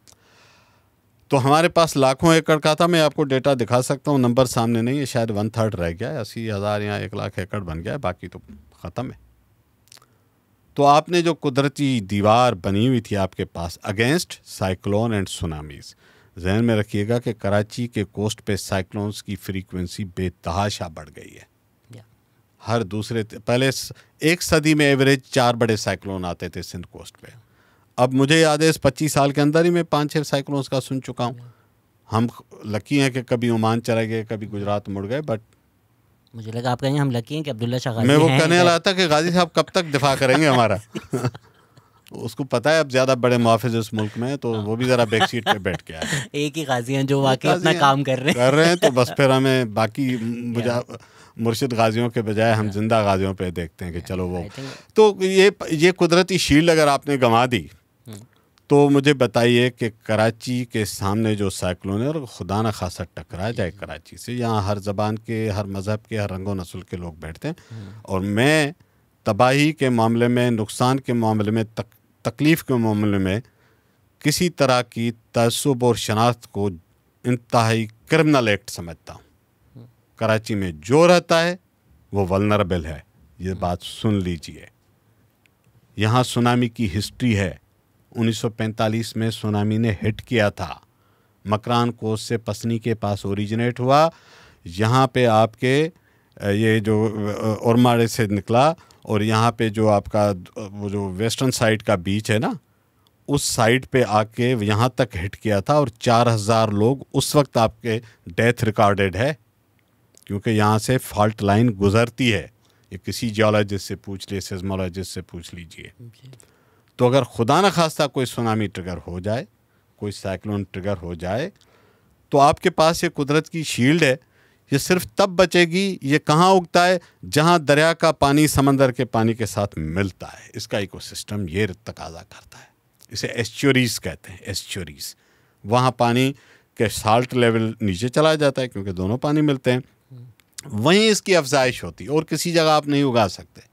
आप पूरे पाकिस्तान में, हिंदो दुनिया और अमेरिका में जहाँ ये इकोसिस्टम नहीं है, मैंग्रोव्स नहीं उगा सकते, और कुछ उगा ले। ये है नेचुरल शील्ड जो कोस्ट के ऊपर मौजूद है और फ्रेश वाटर ना होने की वजह से तबाह हो रही है। तो कराची की वल्नरेबिलिटी खुदा न खास्ता किसी साइक्लोन और सुनामी में कितना गुना बढ़ जाएगी अगर ये शील्ड ख़त्म हो जाए तो। लिहाजा कराची के लिए भी रिक्वायरमेंट है। ऊँट तो चारा खाते रहेंगे बेचारे, अगर उनको और कुछ नहीं मिला तो पिज़्ज़ा हट पे एक फ़ोन करके डिलीवरी करवा लेंगे ऊँट बेचारे।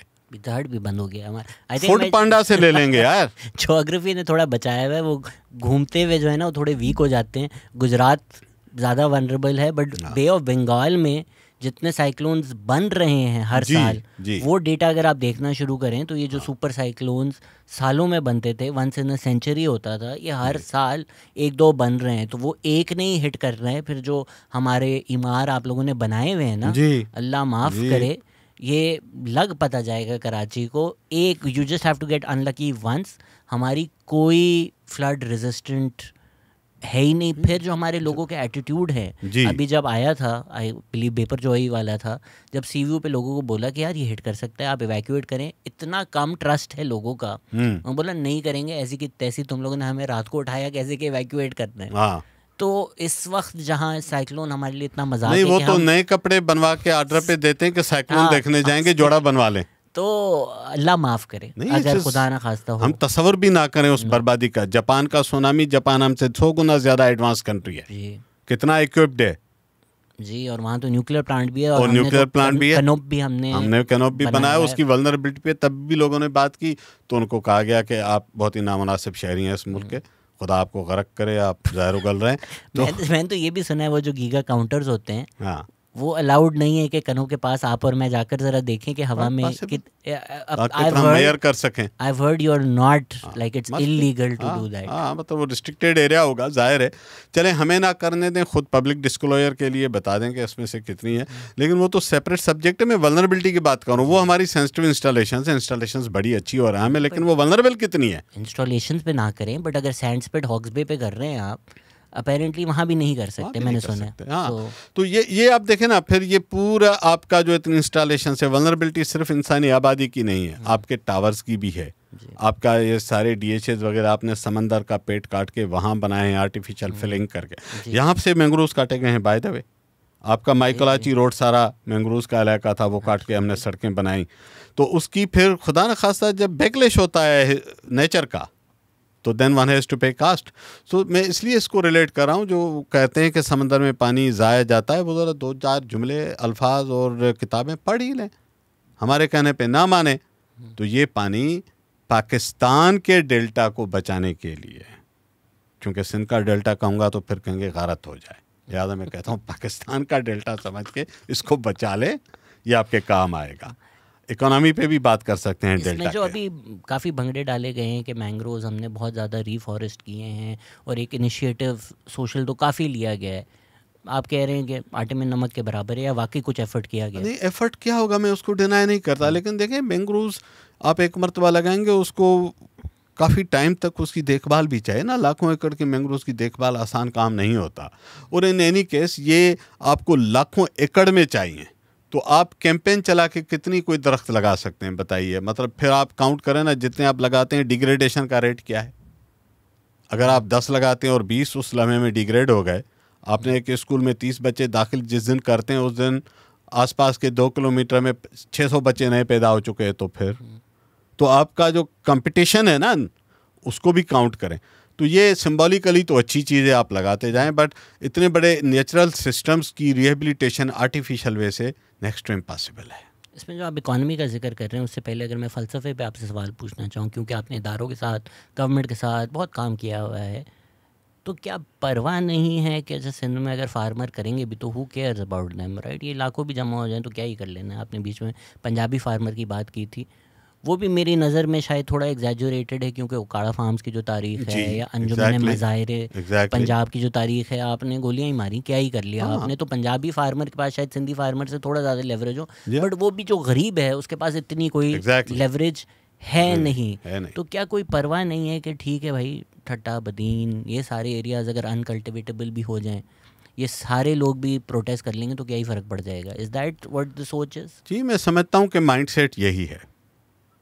जिस तरह लोग कालाबाग डैम के हवाले से रुतलेस बात करते थे कि ये पानी ज़िया होना तो चलें, एक उन्होंने नैरेटिव बिल्ड किया है ना, प्राइवेटली बैठे हैं तो वो ये भी कहते हैं अच्छा इनको डड्डुओं के लिए पानी चाहिए, ये भी कहते हैं। तो ये एक डीप रूटेड तसब्बुब भी है हमारे पास, और वो डिफरेंट सतहों पे है, डिफरेंट लोगों के पास है। ठीक है, लोग नाराज़ हो गए थे जब मैंने कहा था कि ये लियाकत अली ख़ान से शुरू हुआ था, लेकिन फैक्ट्स आर फैक्ट्स के। तो जीएम सईद ने भी लिखा कि लियाकत अली ख़ान जो सिंधियों के बारे में कहते थे, जो उन्होंने अल्फाज कहे, मेरे कोई दुश्मन के लिए भी कहे, कोई सिंधी कहेगा मैं उसके खिलाफ खड़ा हो जाऊंगा। ये किसी को हक नहीं कि आप किसी की तज़ीक और तौहीन करें। यहाँ मेरे उर्दू बोलने वाले दोस्तों के लिए मैंने ज़िंदगी में कभी दूसरे लोग कहते हैं मक्कड़ का लफ्ज़, मैं मुखालफत करता हूँ, मत कहें ये ज़हरीले अल्फाज। जीते जागे इंसान है, उनका एहतराम करें, किसी के लिए भी। मक्कड़ का क्या मतलब होता है? इज इट मकड़ी या मुझे नहीं पता लोग किस सेंस में कहते हैं। एक तो हम बचपन में माकड़ सुनते थे, लोकस्ट, जो कि फसलों को खाते हैं, हो सकता है वहाँ से निकला हो, मुझे एग्जैक्ट नहीं पता। लेकिन इस तरह की जो टैगिंग है ना, किसी भी कौमियत, कबीले या ज़ात या मज़हब के लिए हो, one should write away reject it. कोई भी करे ना, आप सिंधियों के बारे में करें तो गुंजाइश होनी चाहिए, ना किसी और के बारे में। तो ये जो तसब्बुत का रवैया है, ये मैंने अनफॉर्चुनेटली कुछ लोगों में, बल्कि कई लोगों में, जो हमारे फैसले करने वाले लोग हैं, उनमें मैंने ये जहरीली ज़हनियत देखी है। उनका ख्याल है कि ये तो हमारे ऊपर बोझ हैं, शुक्र करें कि हमें पालते हैं। जैसे बंगालियों के बारे में, जैसे बंगालियों के बारे में यही सोच और यही ज़हनियत थी। आज हमारे लिए वो हवाला तारीख़ में ज़िल्लत का हवाला बन चुका है। ठीक है, अगर उससे हम कुछ सीखते, देखें, अगर आप सानियों से नहीं सीखते तो आप सानिया बनेंगे। That's the only option. और आप कह रहे थे आपका शायराना तबीयत नहीं है, ऐसे शायराना बात गुफ्तगू कर दी आपने। नहीं, आपने फ़लसफ़े का जिक्र छेड़ा तो मैंने कहा जरा फ़लसफ़ा जान दूँ। तो देखें, मतलब हिस्ट्री अगर बेमानी होती तो दुनिया के ना किताबें पढ़ाई जाती, ना उसमें मास्टर्स की डिग्री मिलती। ये सिर्फ लेक्चरशिप की डिग्री नहीं होती। मेरा ख्याल है अगर किसी को मैं कहूँ कि ज़रूर कोई सब्जेक्ट पढ़ना चाहिए लाजमन, तो हिस्ट्री और फ़िलासफ़ी पढ़नी चाहिए। आपकी आंखें खुली रहती हैं। लेकिन हमारे यहाँ चूँकि इसलिए ये रवैया नहीं है कि हम फातिहाना ज़हनत के साथ बड़े हुए हैं। हम समझते हैं कि हम फातिह आलम हैं, इधर भी झंडा लगाना है, उधर भी झंडा लगाना है। तन पे कपड़े नहीं है, झंडा लगाना है। तो तन पे कपड़े नहीं है, फिर कहीं झंडा लगाएंगे? ये भी सब झंडा फिर भी लगाएंगे, नंगे भूखे होंगे, लेकिन झंडा लगाने का शौक है। ये डंडा जाएगा फिर अगर कपड़े उपड़े भी। मुझे बात एक बताएं कि हमने जो जंगों के पीछे अरबों डॉलर लगाते हैं ना, आप 80 साल के बाद अपने शहरों को पीने का पानी देते हैं साफ। किसी भी शहरी की बात कर रहा हूँ मैं, वो पंजाबी बोले, पश्तो बोले, सराइकी बोले, पीने का पानी आप नहीं देते। 1.25 करोड़ या 1.5 करोड़ के करीब बच्चे स्कूल से बाहर हैं, चारों सूबों के। तो पाकिस्तान के बच्चे हैं यार, किसके बच्चे? आप दुश्मन के बच्चों को पढ़ाते हैं, अपनों को भी पढ़ा लें, क्या खर्च आता है? ठीक है, आपके अस्पतालों में अभी तो वज़ीर आला साहब अम्मियो हॉस्पिटल में गई थी ना, वो तो करप्ट बर्बाद सिंध का अस्पताल नहीं था। फिर आपने देख लिया वहाँ क्या था। ये हर अस्पताल की कहानी है। ना आप इलाज देते हैं, ना आप अमन अमान दे पाते हैं, तो फिर हम झंडे गाड़ते इनका शौक किस चीज़ का रखते हैं भाई? वापस आइए अपने लोगों के पास। ये है आपकी लाइन ऑफ डिफेंस। आज की हिस्ट्री में, आज के दौर में people are your line of defence. तो उनको इग्नोर करके, तो ये रवैया है कि यार अच्छा सिंध में यार ये दुश्मन है, मुल्क के कालाबाग डैम नहीं बनाने देते, तरक्की के दुश्मन, मुल्क के दुश्मन। ये कॉमन एक माइंड सेट है जो आपके बारे में, आप किसी चीज़ पे भी मुखालफत कर लें। ये है तो why do think people in Punjab, या जिसको रफ़ी लगा पाकिस्तान प्रॉपर कहते हैं, उसमें फंस जाते हैं? क्योंकि अभी मैंने भी देखा है, जनरली नजम सेठी के एनालिसिस की बहुत इज्जत करता हूँ, बट अब वो भी इस तरह की बात अगर कर रहे हैं कि ये सिंध कार्ड खेलते हैं सिंधी, और ये मेन स्ट्रीम मीडिया में रेगुलरली बात हो रही है, अभी ये बस सिंध कार्ड खेल रहे हैं। तो जो नॉर्मल लोग होते हैं वो इस प्रोपेगेंडा में आ जाते हैं, अभी सिंधी तो सिंध कार्ड खेल रहे हैं, सिंध कार्ड खेल रहे हैं, पॉलिटिक्स खेल रहे हैं, चीज़ें ना समझने की कोशिश करते हैं। तो ये जो एक इल्ज़ाम लगाया जाता है, why do you think there is so much of buy in for this idea कि सिंध कार्ड खेल रहे हैं या सिंधी सिंध कार्ड खेल रहे हैं? यही बात बंगालियों के लिए भी कही जाती थी, कोई इस पर मुझे ताज्जुब नहीं है, ठीक है। तो नजम सेठी जैसे मैं बहुत सारे सो कॉल्ड प्रोग्रेसिव्स को देखता हूँ जिनके अंदर एक कट्टर तासुबी इंसान बैठा हुआ है। Najam is no exception to that. मैं और भी आपको बड़े बड़े नाम बताता हूँ, ज़रा प्राइवेटली ड्राइंग रूम में उनके कमेंट्स सुन लेना। जैसे हमारे कौन है? ABCD, आगे 22 लेटर्स और भी हैं, सारे नाम किसी न किसी से शुरू हो जाते हैं। अच्छा, फिर आप बाकी मामलात पे भी तासुब देख लें, मज़हब के मामलात पे। आप सिंधी तो रोज़ा नहीं रखते होंगे, मतलब एक कमेंट आ जाता है, हाँ जी नहीं रखता फॉर एग्जांपल, तो मुझसे अल्लाह पूछेगा आपको कब से अटानी पावर मिल गया कि मुझसे पूछें, ठीक है। आई मीन ये नैरेटिव्स बिल्ड किए गए हैं अपनी सुपेरियरिटी दिखाने के लिए कि अच्छे मुसलमान हम, अच्छे पाकिस्तानी हम, ईमानदार हम, मोहब्बे वतन हम। इट्स अ सिकनेस, ये मेंटल सिकनेस है, सच्ची बता रहा हूँ। अगर मेरे दिमाग में भी कभी आए तो मुझे भी मेंटली सिक डिक्लेयर कर दीजिएगा कि मैं सिंधी सुपीरियर हूँ, मुझसे बड़ा कोई नहीं हिस्ट्री में। ये सिकनेस है। तो हमारे दोस्तों में चूँकि ये पावर या ये रहे हैं पावरफुल के हिस्ट्री में ताकतवरों के ग़ुलाम, या रहे हैं ताकतवर दूसरों को बनाया है ग़ुलाम। इनकी दो आइडेंटिटीज़ है, लिहाजा वो इस रैशनल थिंकिंग में जा नहीं सकते। उन्होंने हर चीज़ को ताकत में देखा है। मतलब आप क्या आलम यह है कि आप सेलिब्रेट करते हैं कि 5 दिन में हमने कज़ाफ़ी स्टेडियम बना दिया, उसको आप सेलिब्रेट करते हैं। 80 साल में पानी नहीं दिया उस शहर के लाहौरियों को, पीने का पानी साफ नहीं मिलता बाय द वे, उसको आप उसमें नदामत नहीं आती। ये माइंड सेट है कि मैं सुपीरियर हूँ, मैंने ये कर दिया, मैं 10 दिन में सड़क बनाता हूँ जी, 20 दिन में ऑरेंज ट्रेन भाई 80 साल में पीने का पानी क्यों नहीं दे सकते थे? तो जहाँ मैंने कहा ना ठेके कमीशन सरिया और सीमेंट है, वहाँ स्पीड ऐसी आ जाती है, बात ही छोड़ दें। तो सिंध है, पिछवाड़े में है, ये ऐसे ही हैं। पाकिस्तानी भी आधे हैं, वो जो लेसर गार्ड वाला वर्ड होता है ना, सेम अबाउट बांग्लादेश ना, मुसलमान भी नहीं है, हिंदू से ज़्यादा करीब हैं, हिंदू को रखते हैं, राजादार की बरसियां मनाते हैं। और वो क्या अभी एक साहब हैं जिनको टीवी पे भी बुला रहे हैं रमज़ानों में, उन्होंने कहा ये तो इतने हिंदुओं से बदतर हैं, अपनी बेटियां बेचते हैं। फिर वही उनके पॉडकास्ट बोल रहे हैं सिंधी को तो नमाज भी नहीं पढ़ने आती। तो ये एक एजेंडा ड्रिवन होता है, या तो आप स्टेट के लिए काम कर रहे हैं या तो आप स्टेट के प्रोपेगेंडा में इतने घुल चुके हैं कि आप एग्जैक्ट वही बातें कर रहे हैं जो बंगालियों के बारे में की जाती है और सिंधियों के बारे में आप कर रहे हैं। तो मैं इसलिए कह रहा हूँ कि ये सानेयों से नहीं सीखते, फिर नए साने जन्म लेते हैं। मुझे दुख हो रहा है कि पाकिस्तान के 2 सूबों में आज हो क्या रहा है हमारे साथ। किसी को एहसास है? यहाँ बहुत सारे बैठे हुए लोगों को, मुझे भी शायद अंदाजा ना हो कि उन सूबों में हो क्या रहा है। 3 कर लें, कुछ खैबर पख्तूनख्वा का भी हाल बुरा है। नहीं, मैं तो उसकी बात कर रहा हूँ जहाँ पे ब्लड शेड। सिंध में देखें, खुदा न खास्ता भी वो वाली नौबत नहीं। यहाँ कच्चे में डाकू वाकू उठाते हैं, कच्चे में पेनाडाल की टेबलेट नहीं मिलती, लांचर वांचर मिल जाते हैं, वो बनाते हैं ना वहाँ फैक्ट्रियाँ डाकुओं ने बनाई हुई हैं, काफ़ी बड़े एडवांस्ड हैं डाकू वो। लांचर यूट्यूब पे भी आ गए थे, यूट्यूब पे आ गए, उनके पास टेक्नोलॉजी है, वो सेटेलाइट से डायरेक्ट ले लेते हैं, आप उसको ट्रैक नहीं कर सकेंगे। हाँ, आप ट्वीट करेंगे तो मैं ज़िम्मा नहीं लेता, वो आप सेटेलाइट से लेते। डाकुओं के पास चूँकि सीधा एलन मस्क के साथ रब्ता रखते हैं, वहाँ से सीधा उसके स्टारलिंक के थ्रू काम करते हैं, तो वो ट्रैक नहीं हो सकते। लिहाजा उनके पास लांचर वांचर आ जाता है। वहाँ वो उगाते भी हैं ना, छोटा सा गोली डाल दी तो वो 6 महीने में लांचर बन जाता है। वो एडवांस टेक्नोलॉजी है ना उनके पास ज़राअत की, इसलिए वहाँ सब कुछ होता। आता वाता नहीं है बाहर से कहीं से, इल्ज़ाम मत लगाइएगा मेहरबानी करके। कोई उनकी तारीख नहीं है कि सोवियत वॉर में अफगान तालिबान वाला सारा सोवियत असला भी खुद बना लिया उन्होंने, बनाते थे ना वो, काफी उनके पास फैक्ट्रियां हैं, बहुत AK-47 बना ली उन लोगों ने, बना लिए ना खेतों में तो अगर उन्होंने बना ली, वो एडवांस लोग हैं, आप उनकी तारीफ नहीं कर सकते, इल्ज़ाम लगाते फिर रहे हैं कि वहाँ से लाए थे। नहीं, बनाते हैं। तो कच्चे के डाकुओं के पास भी टेक्नोलॉजी बहुत एडवांस है, इनमें से काफ़ी AI के माहिरीन भी हैं, लिहाजा आप उनको ट्रैक भी नहीं कर सकते। ठीक है, वो दर्जनों लोग उठा के ले जाते हैं। बट ब्लड शेड के टर्म्स में जो खैबर पख्तूनख्वा और बलूचिस्तान के हालात हैं वो इंतहाई अजियतनाक हैं।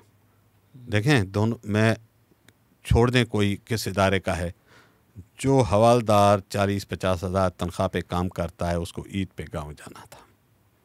वो जिस जंग में मारा गया, पता नहीं उसने ज़िंदगी में शायद खुद गोली भी ना चलाई हो।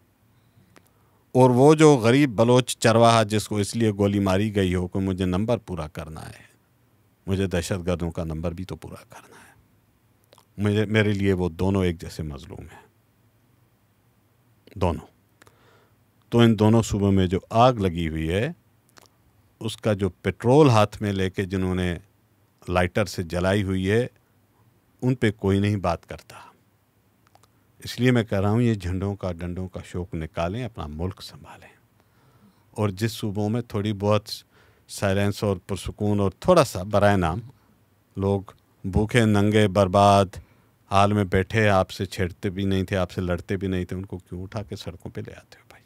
सर, सिंध की जो तारीख़ है वो 1 यूनिट हो, MRD हो, अभी जो कनाल्स में हम देख रहे हैं, कहने को तो मेन स्ट्रीम पाकिस्तान प्रॉपर को लगता है कि सबसे कम सियासी शऊर इनमें है, ज़ैनी गुलाम भी ये हैं। बट अगर हम 70-75 साल की तारीख़ देखें, वो पहले कराची को सेपरेट करना हो, उसके बाद लैंग्वेज मूवमेंट हो, उसके बाद MRD 1 यूनिट हो पहले, फिर MRD हो, अब कनाल्स वाली मूवमेंट हो।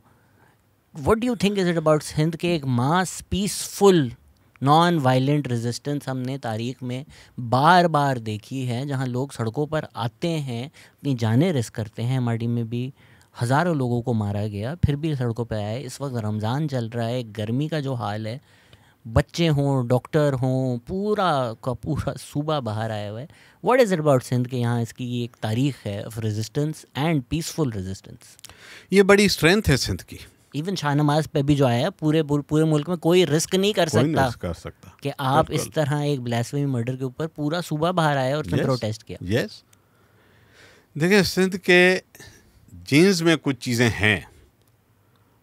आप लोगों के पुरअमन होने को कमज़ोरी कहना चाहते हैं तो कहते रहें, लेकिन मेरा अपना ये ख्याल है कि तशद्दुद किसी भी शक्ल में सपोर्ट नहीं होनी चाहिए, उसको एंडोर्समेंट नहीं मिलनी चाहिए। वजह सिर्फ ये है कि तशद्दुद से सिर्फ तशद्दुद के बीज से सिर्फ तशद्दुद का ही पौधा उगेगा, उससे सफ़ेद झंडा नहीं उग सकता।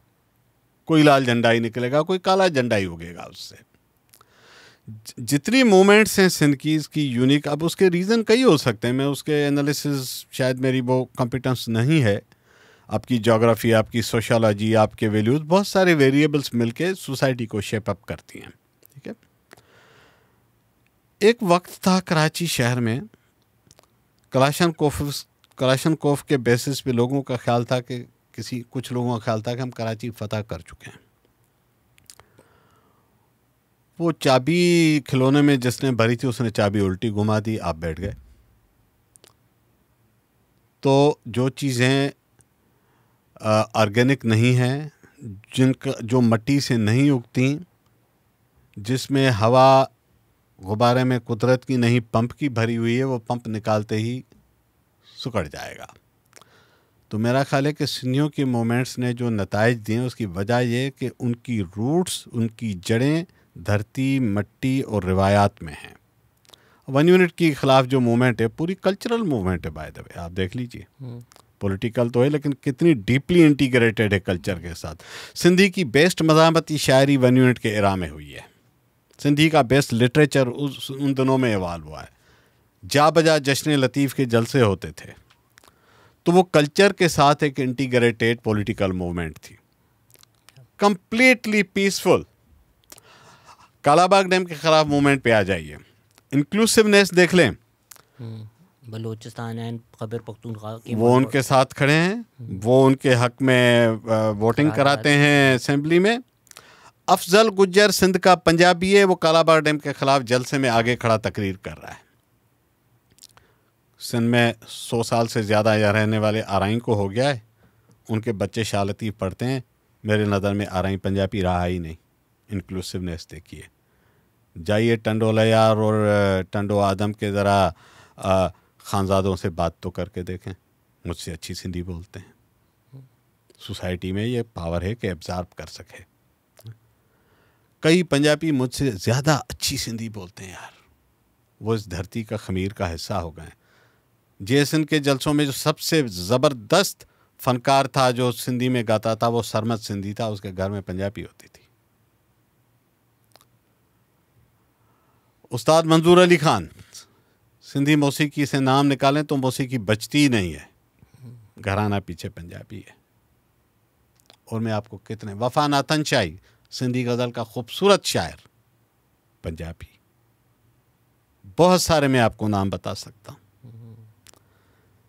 तो ये जो अमलगमेशन है, ये जो लोगों को साथ मिलाने की रवायत है, ये पागल लोग हैं, ये दिवाली साथ करते हैं, आपको पता नहीं लगता इनमें हिंदू कौन है मुसलमान कौन है।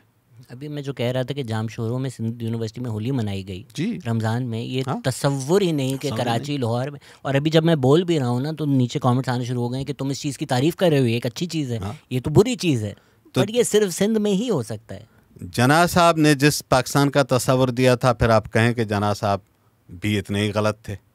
जब वो कह रहा था कि आप अपने मस्जिदों, मंदिरों और चर्चेज़ में जाने को आज़ाद हैं, तो आप तो कहते हैं इस्लामी रियासत में ये कैसे हो सकता है। तो पहले तो जना साहब से शुरू कर लें भाई। इससे बड़ी खूबी क्या हो सकती है कि होली का जुलूस निकले और रास्ते में शरबत और मिठाई मुस्लिम पड़ोसी उनको ऑफ़र करते हैं।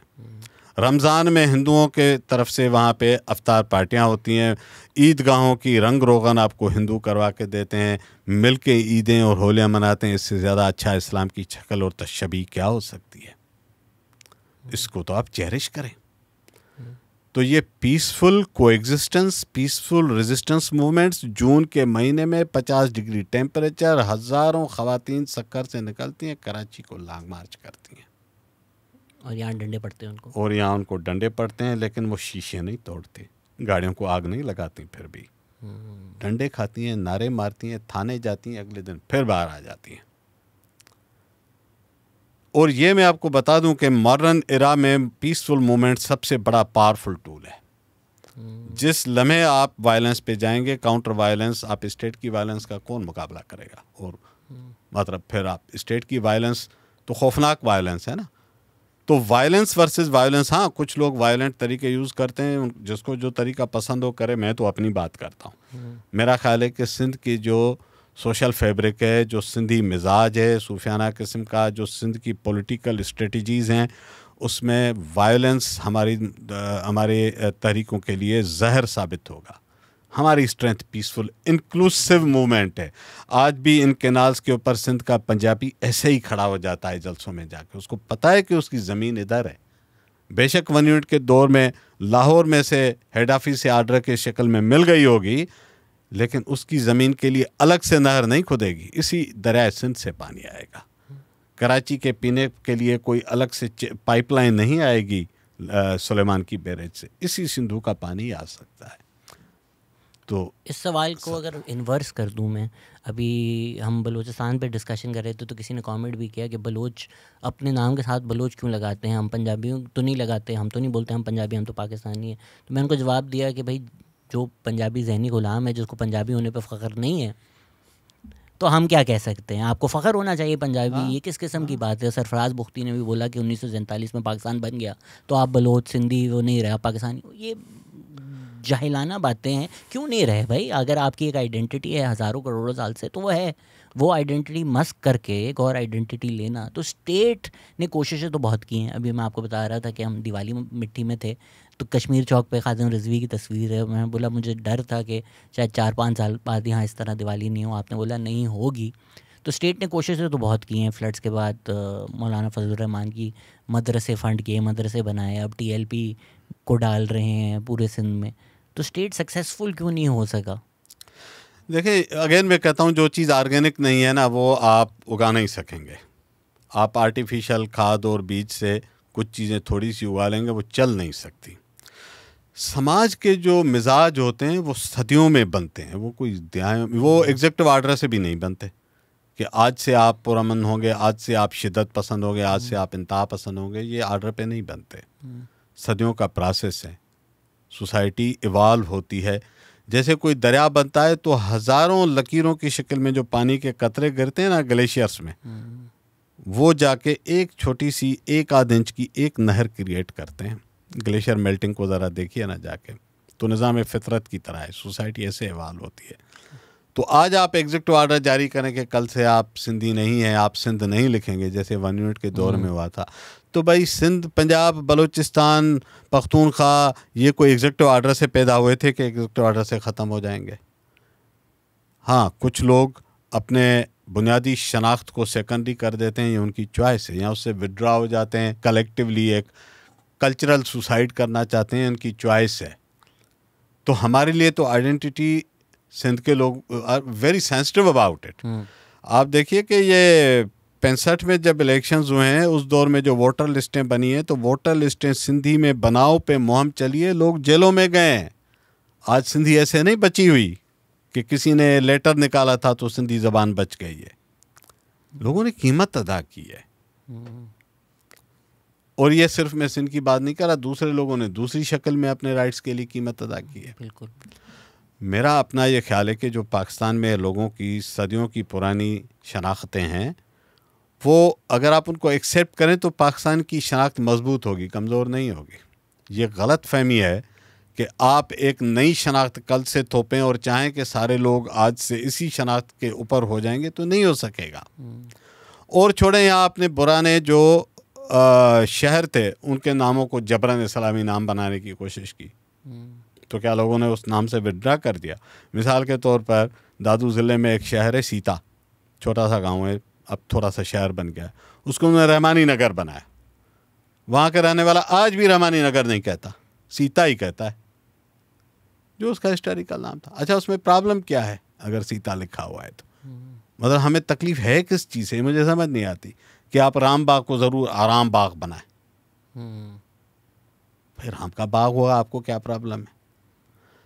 तो ये जो जहनियत है कि सड़कों को मुसलमान बनाओ, दरख्तों को मुसलमान बनाओ, आफ्ताब रखोगे नाम तो मुसलमान होगे, सूरज रखोगे तो हिंदू होगे, कोई अकल काम करती है आपकी?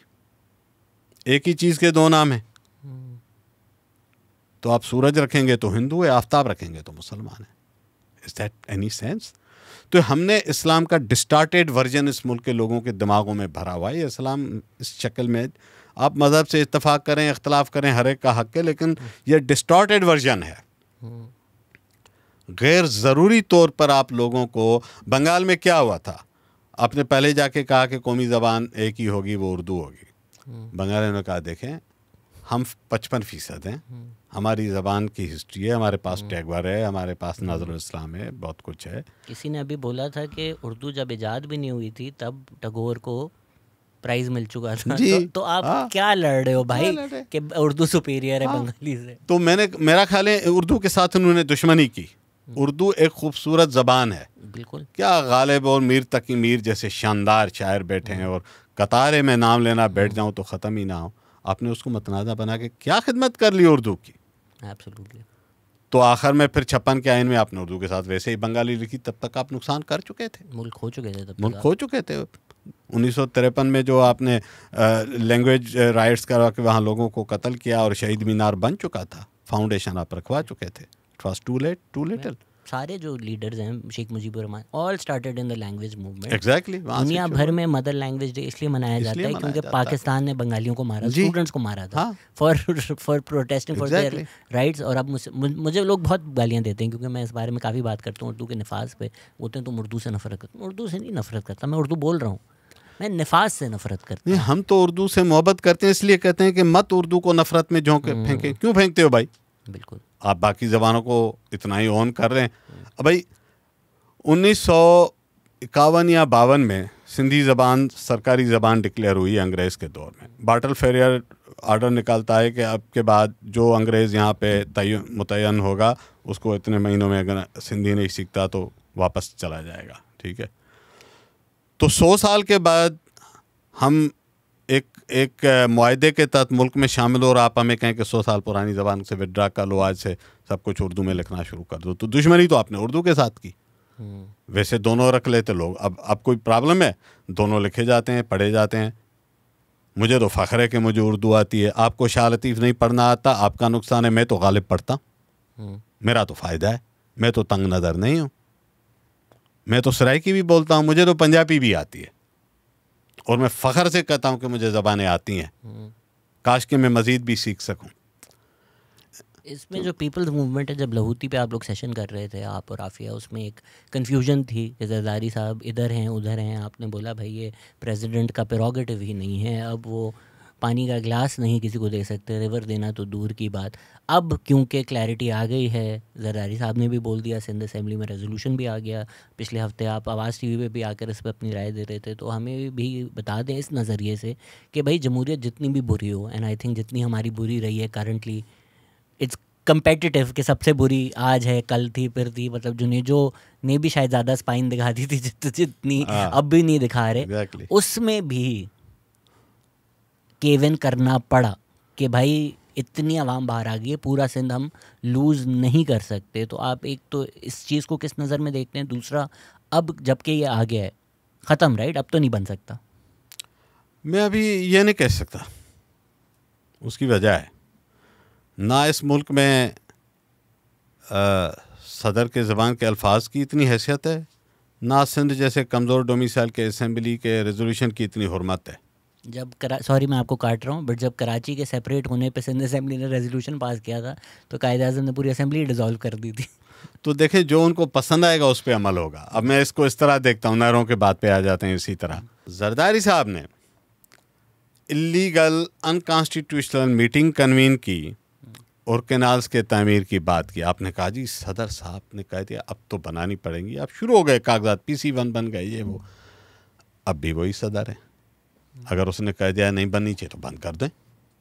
सदर ममलकत तो आपने बनाया था, मुझसे तो पूछ के नहीं बनाया था। तो जब उसके किनारों नहरों के लिए हुक्म इंतहाई एहतराम लायक है आपके लिए, तो उसका मनानामा का भी इतना एहतराम कर लें फिर।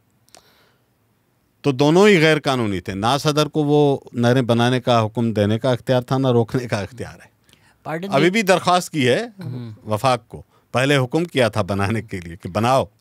पार्डन दी इंटरप्शन, पर देखें कॉन्स्टिट्यूशन क्या कहती है, उस तरह तो फैसले नहीं होते, फैसले होते हैं बंद कमरों में। तो अगर बंद कमरों में फैसले किए थे, उसमें हम कह दें जरदारी साहब अपने फ़ायदे देख रहे थे, इकनॉमिक देख रहे थे, मजबूर थे, जो भी थे, हमें नहीं पता। अब जिस तरह की कोalition है, कमज़ोर कोalition है, इस कोalition को end of the day PPP को ज़रूरत थी। PPP ने रियलाइज़ कर लिया कि कनाल बनेंगे तो वी विल लूज सिंध, तो PPP I at least don't think now will support this. तो विदाउट द PPP सपोर्ट क्या हमारे इदारे और PMLN ये प्रोजेक्ट फिर भी कर सकती है? Not in terms of constitutional role क्या है, but in terms of the real politics. नहीं, मैं अभी इमीडिएटली तो नहीं कर सकती, ये तो मैं समझता हूँ। बट कालाबाग डैम कब से रद्द किया हुआ है, अभी भी रह रह के दुखड़ा जवान हो जाता है उनका, दोबारा दर्द की भरी आह आती है कि हाय हाय कालाबाग डैम नहीं बना पाए। तो वो कागज़ों में ज़िंदा रखा जाता है, फिर किसी मुनासिब मौके और मौसम का इंतज़ार किया जाता है। मुशर्रफ साहब आए तो उसने कालाबाग डैम को फिर कागज़ों से निकाल लिया था, याद है ना? तो वो फिर रखा जाएगा कि अच्छा मुनासिब मौके का इंतज़ार कर लें। लेकिन मैं इस पे बात करता हूँ कि देखें, सिंध ने तो असेंबली की अगर ये रेस्पेक्ट करते, मैं कहता हूँ पाकिस्तान की जो भी इलेक्टेड असेंबली या आधी इलेक्टेड, आपके फार्मों से बनी हुई इलेक्टेड, लेकिन आप इलेक्टेड है ना, एक फेरेटिंग यूनिट है। तो उसने 2003 में 2 मरतबा रेजोल्यूशन एडॉप्ट किया था ग्रेटर थल कैनाल के ख़िलाफ़, उन्होंने नहीं रोका, क्योंकि उस वक्त एक डिक्टेटर बैठा था, उसने कहा बिल्डोज कर दो, चला दो, बना दो।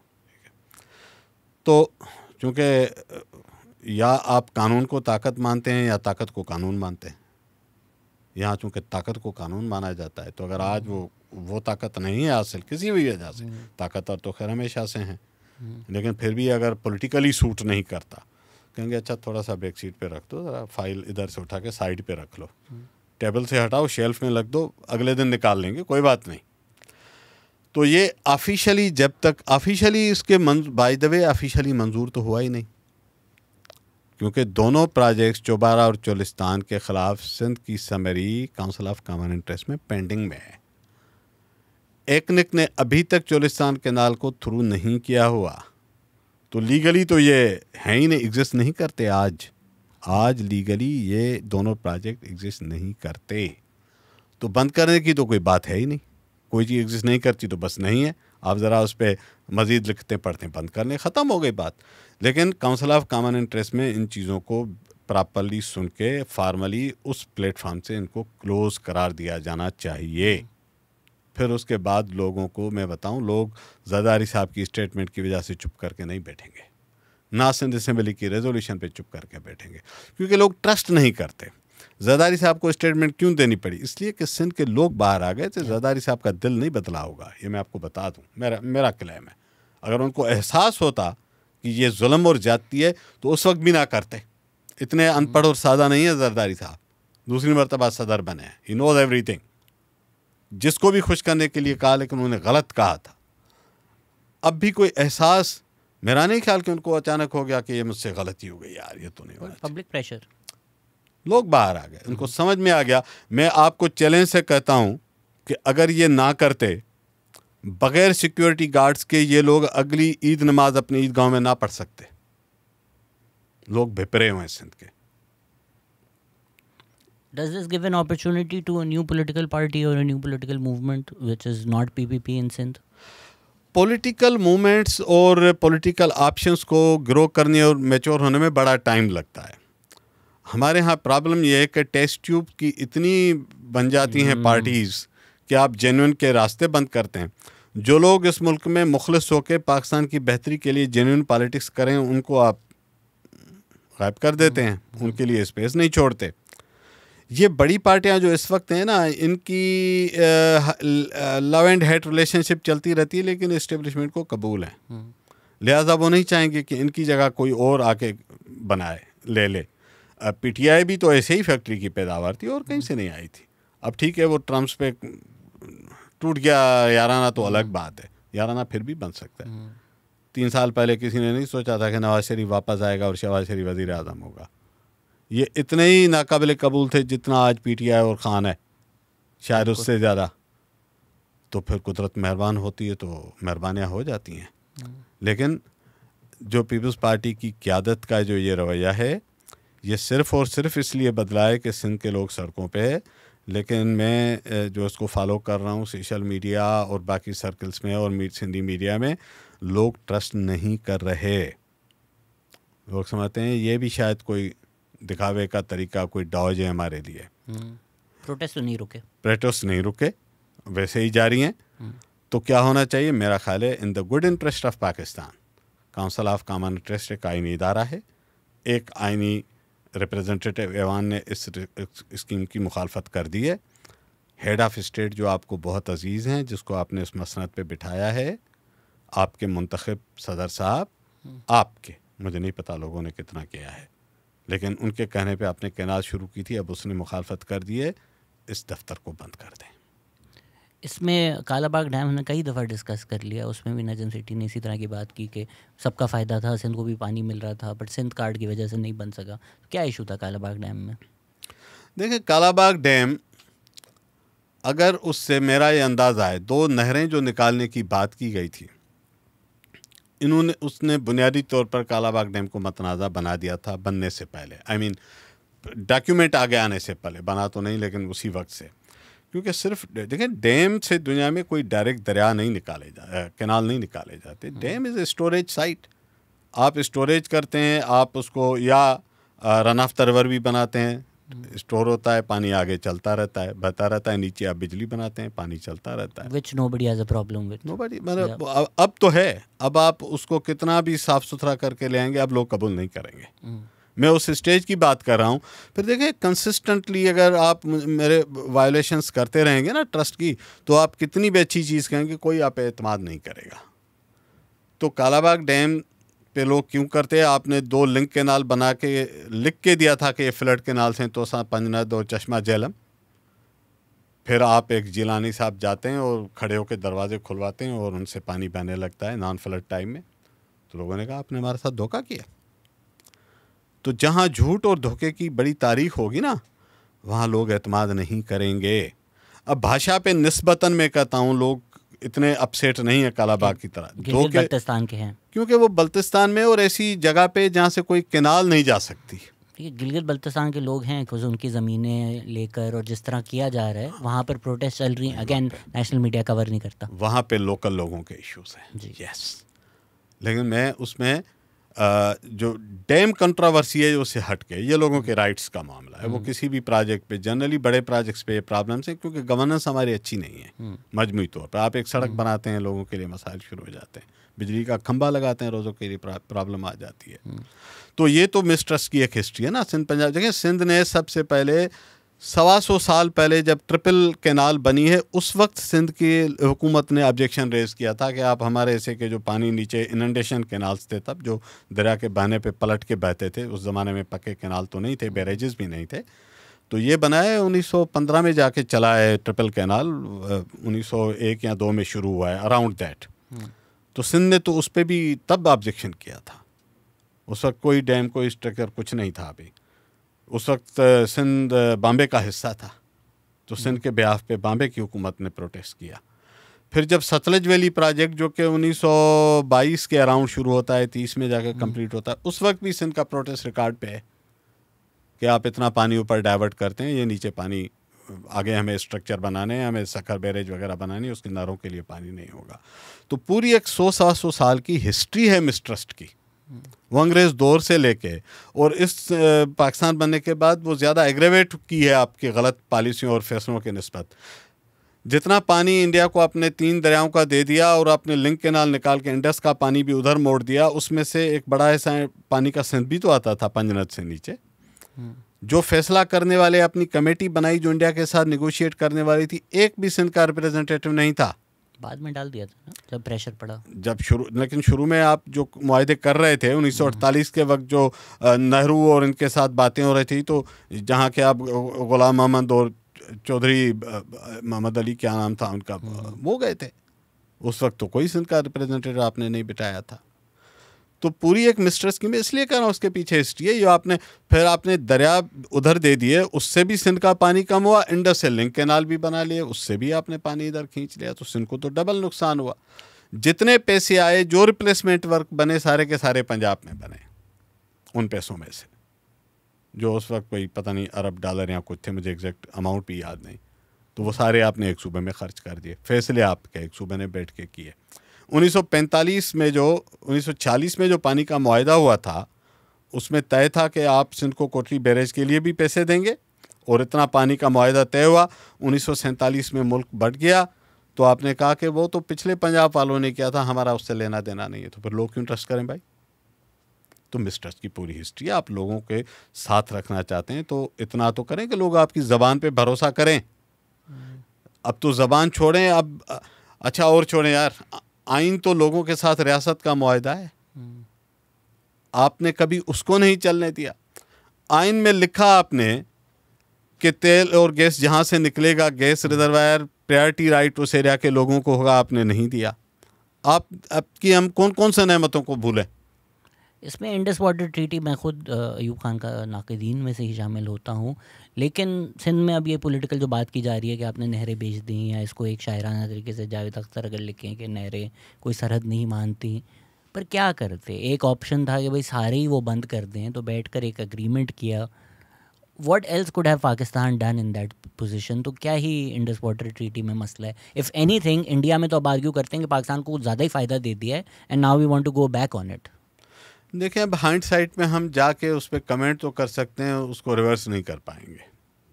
लेकिन मेरे जो उस पर कमेंट्स हैं, एक तो ये कि जो भी मुआहदा हो रहा था, सिंध लोएस्ट राइपर होने की वजह से उसकी रिप्रेजेंटेशन और ऑन बोर्डिंग प्रिंसिपली रिक्वायर्ड थी, वो आपने नहीं की। फिर जितने पैसे आए, जो आपने नए नेटवर्क और सिस्टम बनाने थे, उसमें आपने सिंध को कहीं मशवरे में शामिल नहीं किया। वो सारे के सारे पैसे भी आपने वहाँ लगा लिए। फिर आप डेटा उठा के देख लें, इन नदियों पे इंडियन साइड पे सिर्फ 20% इरिगेशन होती थी, लेकिन उसके बदले में उठा के आपने 30-33% पानी उन नदियों का उधर दे दिया, टोटल सिस्टम। मेरे पास अभी डेटा सामने नहीं है, but it's documented. But the question is what else could we have done. नहीं देखिए, अब मैं ये नहीं कहता कि आप जाके जंग करते, वो शायद कैपेसिटी भी नहीं थी बस, लेकिन आप होता ना एक नेगोशिएशन तो अपने मुल्क के फेवर में करें कम अज़ कम।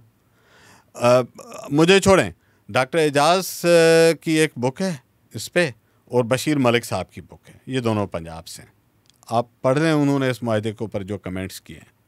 बावजूद इसके कि अब क्या करते वाली नौबत पे आज मैं बात कर भी लूँ उसका कुछ नहीं होगा। अब मुझे तो है कि यहाँ से आगे जो गलतियाँ भी हो गई तो अब उसको आप रिवर्स चूँकि नहीं कर सकते। कुछ लोगों का ख्याल है इंडस वाटर ट्रीटी को अनडू करके और रीडू किया जाए, ये भूल जाइए इस चीज़ को, अब नहीं हो सकेगा। जितना मिला उतना भी नहीं मिलेगा, उतना भी नहीं मिलेगा। नरेंद्र मोदी साइड के जो इंडिया के कोटे हैं उससे तो एक कतरा भी नहीं देंगे हम। नहीं, मोदी तो इंतहाई जहरीला किस्म का हुक्मरान है, वो उसको तो आपको मतलब आप तस्वर भी ना करें जो डैमेज होगा उसकी वजह से। वो तो अब वो ये भी इंडस वाटर ज़्यादा पॉसिबिलिटी है कि वो ट्रीटी माने ना माने, give you more, that's never going to happen. देखें, मैं आपको बताऊं, आप सिर्फ ये देखिए, इंडिया और पाकिस्तान को छोड़िए, कंसेंसस बिल्डिंग दुनिया में आसान चीज़ वैसे भी नहीं है, लेट्स बी वेरी क्लियर। 2010 में 7th NFC अवार्ड आया, 15 साल गुजर गए, आप छोटे से NFC अवार्ड पे अपने मुल्क में कंसेंसस नहीं पैदा कर पाए। आपके सेंसस के डेटा पे कंसेंसस नहीं है, आपके तो बिजली के टैरिफ पे कंसेंसस नहीं है, आपका तो ईद के चांद और रमज़ान के रोज़ों पे कंसेंसस नहीं होता। बड़ी बातें तो छोड़ दें। तो अब वो जो कुछ आपने किया वो एक हिस्ट्री है, गलतियां जो आपने की, लेकिन उसके बाद आप रिड्रेसल तो करते। अच्छा, आज इन हालात में भी पाकिस्तान के पास गुड ऑप्शंस मौजूद हैं। आप नई नहरों और डैमों के चक्कर में लड़ाइयाँ ना कराएं, तो आइए हम सॉल्यूशंस पे बात करते हैं। टू बी फेयर, दुनिया भर में lower riparian upper riparian conflict तो होता है with in countries, Mekong river base पे भी है, नाइल पे भी रहा है, लेकिन देखिए फिर दुनिया फ्रेमवर्क्स बनाती है, हल ढूंढती है। इस वक्त भी हल है इन चीज़ों का, अगर आप चाहें तो हम उस पर बात कर सकते हैं। बता दें। देखें, आप चोलिस्तान कैनाल क्यों बनाना चाहते हैं? ताकि पैसा है हमारे पास। पैसा कैसे? हमारे पास नहीं, उनके पास। उनके पास चले, उनके पास भी कहाँ से आए? अनाज उगेगा ना, ठीक है, तो आपका मकसद तो अनाज उगाना होना चाहिए। हाँ, पर वो देखे ना, अभी तो ज़मीन किसी के पास है, वो अगर अनाज उगाएगा वहाँ पर, उसकी ज़मीन है, ये तो ज़मीन भी आप पहले बेचो, उस पर पैसा है, फिर आप अनाज बेचो, उस पर पैसा है, फिर वो डबल पैसा लो, फिर बेल्जियम ऑस्ट्रेलिया, ज़िंदगी सेट है।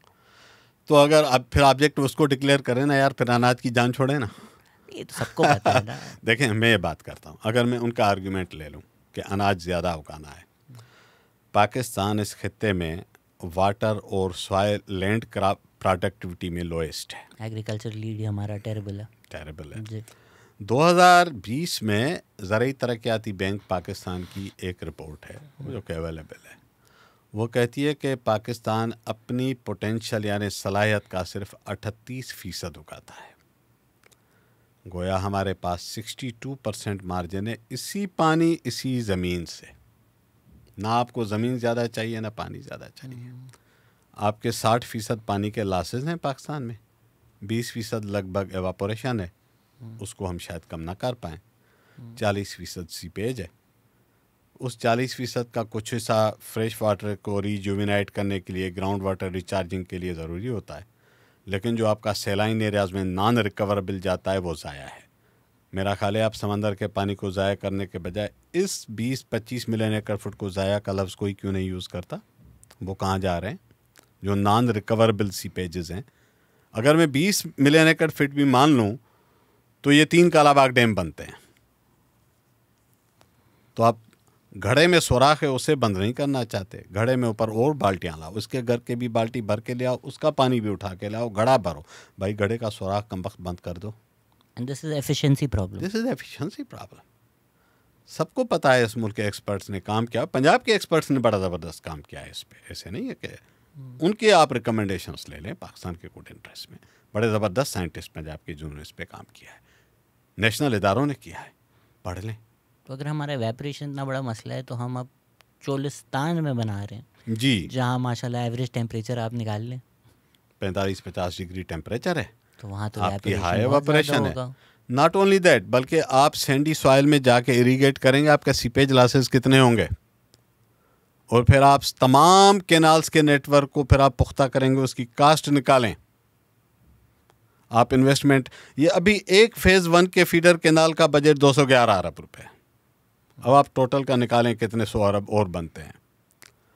तो मुझे बताइए इतनी लड़ाइयाँ करने के बाद इसका रेट ऑफ रिकवरी क्या होगा, मुझे तो ये भी नहीं पता, वो इकोनॉमिक्स कोई मुझे करके दे। आप 1000, 1500, 2000 अरब लगाने जा रहे हो ना एक स्कीम पे, बड़ी स्कीम है ना, 3 डैम बनाते हैं, 2 बैरेज बनाते हैं, लिंक कैनाल्स बनाते हैं, वाटर कोर्सेज का नेटवर्क बनेगा 450 किलोमीटर पे, तो सिर्फ नेटवर्क है ब्लॉक 1 इसके फेज़ 1 का, जो आगे नहरों का जालों का बनेगा। कोई इसकी रियलिस्टिक कास्ट निकाले, फिर मुझे बताए कि आपका रेट ऑफ रिकवरी कब होगा, उसका कितने 100 साल के बाद आप ये पैसे रिकवर करेंगे। अभी ऑपरेशनल और मेंटेनेंस और रवा खराजात की तो बात में हमने नहीं की। And then the opportunity cost loss, and the opportunity cost lost, वो अलग चीज़ है। सिंध में जो लैंड उसकी वजह से जी बैरन होगी, तबाह होगा, जो तबाह उसका होगा, नुकसान होगा, जो डेल्टा तबाह होगा, उसके नुकसान को आप काउंट नहीं करते। मैं आपको एक और डायमेंशन बता देता हूँ, ये पूरा रेतीला इलाका है जहाँ तेज़ हवा और झक्कड़ से रेत उड़ती है। ये वेजिटेटेड एरिया नहीं है, थरपारकर फिर भी वेजिटेटेड है। तो ये जो रेत उड़ेगी और गिरेगी आपके कैनाल्स की, तो डीसिल्टिंग की कास्ट कोई निकाल के मुझे बता दे हर साल कितने टन सिल्ट निकलेगी। जैसे आप सिल्टिंग तरबेला डैम में 10 बिलियन टन सिल्ट जमाए, बंद नहीं कर सकते ना हम डीसिल्ट कराने के लिए। तो फिर आप क्या करेंगे? इतनी हैवी डीसिल्टिंग की कोई आपकी ऑपरेशनल कास्ट मेंटेनेंस की कभी निकाली है किसी ने?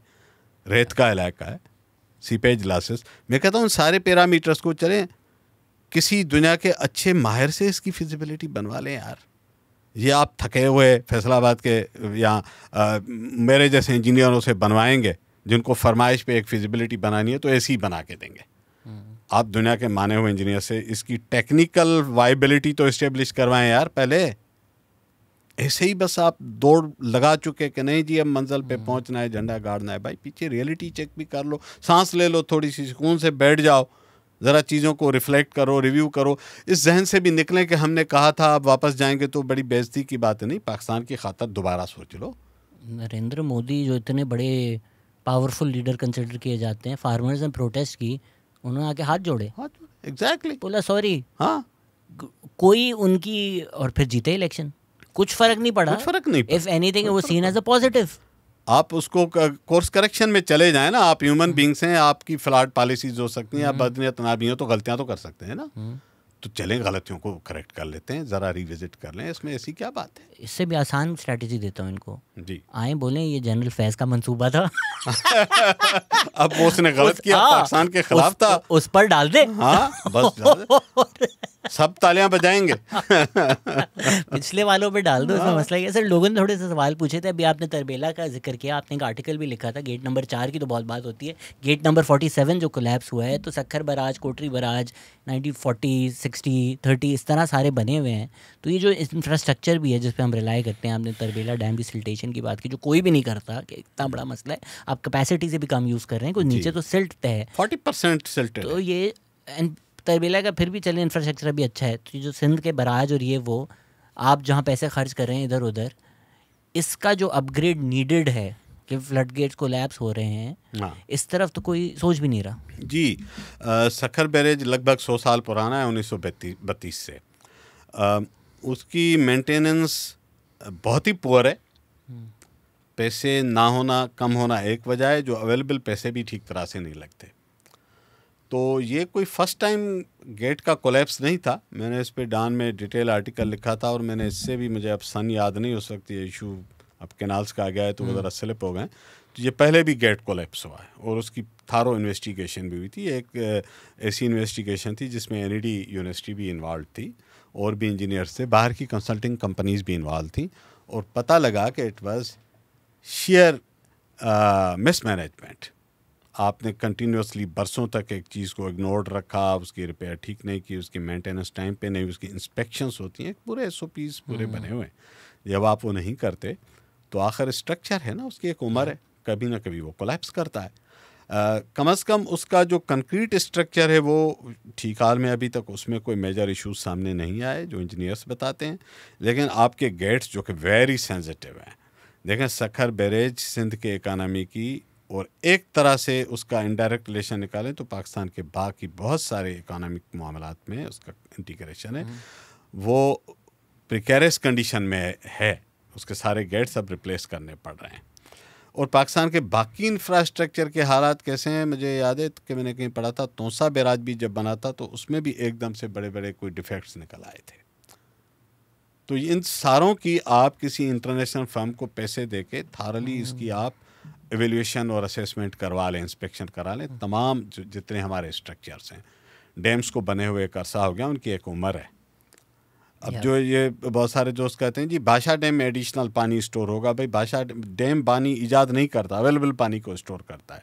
आगे आपका तरबेला सिल्टेड है, 40-50% के करीब सिल्टेड है। इसेंशियली बादशाह विल बिकम इट्स रिप्लेसमेंट। तो लॉन्गर रन में आपके पास तरबेला के मुतबादिल है बादशाह और कुछ भी नहीं है। तो कोई इजाफी पानी जिन लोगों का ख्याल है कि तरबेला डैम बनेगा तो उसमें नीचे से पानी बनना शुरू हो जाएगा, पानी यही है। तो आज जैसे आज 2 डैम्स खाली हैं, कोई नया बना तो वो भी ऐसे ही खाली पड़ा रहेगा। उसमें मसला ये है ना कि डीसिल्ट करने के लिए पर तरबेला महीनों तक बंद करना पड़ेगा। जो डैम की डीसिल्टिंग आप कर नहीं सकते, it's a huge structure, it's very difficult, next to impossible. You have worked closely with government and policy institutions. Do you believe that Pakistan's politically elite genuinely care about solving Sindh's social and environmental issues, or do they exploit them for political mileage? I think तुमने थोड़ा बहुत discuss कर लिया हमने, नहीं है genuine care, right? नहीं genuine तो अनफॉर्चुनेटली नहीं है। Questions for his ex-colleague. Many NGOs and activists work in Sindh, yet the region continues to struggle with poverty, poor governance, and environmental degradation. Do you think social work in Sindh has been effective, or is it a way to attract donor funding without real impact? देखिए, NGOs के overall मामलात में हम कोई अलग भी programme कर सकते हैं, बट अगर मैं ब्रीफली बात करूं तो एक चीज़ जहन में रखिए कि क्या कोई कह सकता है कि सैलानी के दस्तरखान से पाकिस्तान में भूख ख़त्म हो जाएगी? नहीं हो सकती। स्केल बहुत बड़ा है। आप एक छोटा सा रिलीफ ला सकते हैं। NGOs की कैपेसिटी है कितनी NGOs हैं और उनकी फंडिंग की साइज़ क्या? लोग समझते हैं हर NGO के पास कोई 10-15 बिलियन रुपीस पड़े होते हैं। पाकिस्तान में अब तो जो हालात है, सारी NGO के पास मिला के शायद 10 अरब रुपये भी नहीं बनते। तो आपके थाउजेंड्स ऑफ बिलियंस की हुकूमतें चलती हैं, अगर वो वहाँ से चीज़ें ठीक नहीं हो पाई तो आप एक्सपेक्ट करें कि आपके 2.5 करोड़ बच्चे बाहर में NGOs वाले पढ़ा लेंगे, तो नहीं हो सकता। There is a very limited role of NGO sector, उससे ज़्यादा एक्सपेक्ट ना करें उससे। आई थिंक हमें तो लगता था हम 10-10 रुपये भेजेंगे तो डैम बन जाएगा, तो पाकिस्तान में तो कुछ हाँ भी हो सकता तो वो तो देखिए अल्लाह ताला की करामतों की बात है ना। तो नेक नियति से उसने शुरू किया था। कम अज़ कम मेरे एक 10 रुपये से तो सुना है कि डैम की 2-3 टनल भी बन गई थी। आप अगर नहीं, मैंने नहीं दिए, मुझे पता, शायद इसलिए रुका हुआ है। इसीलिए ये आखिरी 10 रुपये की वजह से प्रोजेक्ट रोल गया है। मेरी गलती। सारा मसला आपने पाकिस्तान के लिए पैदा किया, बन चुका हो। Any advice for a young person wanting to pursue career in academia, especially in climate science? Pakistan से बाहर करो। नहीं, पाकिस्तान में भी करें। देखिए, क्लाइमेट साइंस का एक है बहुत बड़ा, उसका दुनिया में उसका एक बड़ा स्पेस क्रिएट हो रहा है। लेकिन मैं ये ज़रूर कहूँगा कि उसको जस्ट सिंबॉलिकली डिग्री पे दिखाने के लिए ना करें, और वाकई किसी अच्छी एडवांस यूनिवर्सिटी से करें। क्योंकि उसकी वजह क्या है, अब इसमें एडवांस टेक्नोलॉजिकल एप्लीकेशंस आ गए हैं। उसके बगैर आप क्लाइमेट के इश्यूज़ को ना समझ पाएंगे, ना एड्रेस कर पाएंगे। आपके पास ये जो हमारा दफ्तरी तरीका है, उससे तो ठीक नहीं होना। तो यू आर राइट कि पाकिस्तान से बाहर किसी शानदार बड़े इदारों में करें, HEC उसको फंड करे, जो अच्छे इदारे हैं दुनिया में। एक तो अपनी भी कैपेसिटी बढ़ाएं, बट हमें बहुत टाइम लगेगा।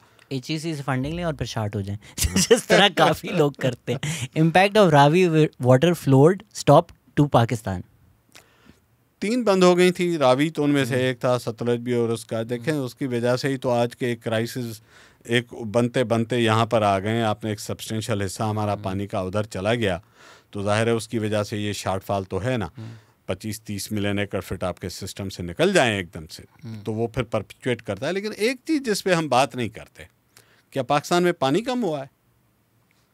पाकिस्तान में पानी वैसा ही है। पाकिस्तान में पानी के यूज़र 7 गुना बढ़े 1947 से। 3 करोड़ से आज आप खैर से 25 करोड़ हैं, 8 गुना हो गए। ठीक है, तो अगर आपने पॉपुलेशन के आगे कालाबाग डैम नहीं बांधना तो इधर डैम बनाते रहें। हर 10-15 साल के बाद ये आउट स्मार्ट होता जाएगा। मेरे नज़र में कोर काज आपकी पॉपुलेशन साइज़ है। उसको खुदा के वास्ते, इसी एजुकेशन भी इसलिए डेवलप नहीं होती, रोड भी पूरे नहीं पड़ेंगे, अस्पतालें भी पूरी नहीं पड़ेंगी, कुछ भी पूरा नहीं पड़ेगा 2.5-3% की ग्रोथ रफ्तार से। वो इम्पॉर्टेंट पार्ट है जिस पे बात कम होती है। और सिंध की पॉपुलेशन जितनी बड़ी है, हमारा पानी का कोटा नहीं बढ़ा। किसी का नहीं बढ़ा फ्रेंकली। पानी तो ओवरऑल इतना ही आ रहा है ना जो सिस्टम में है, लेकिन पॉपुलेशन खैर से सबकी बढ़ रही है। Is the canal issue significant enough to push Sindh into direct conflict with Punjab?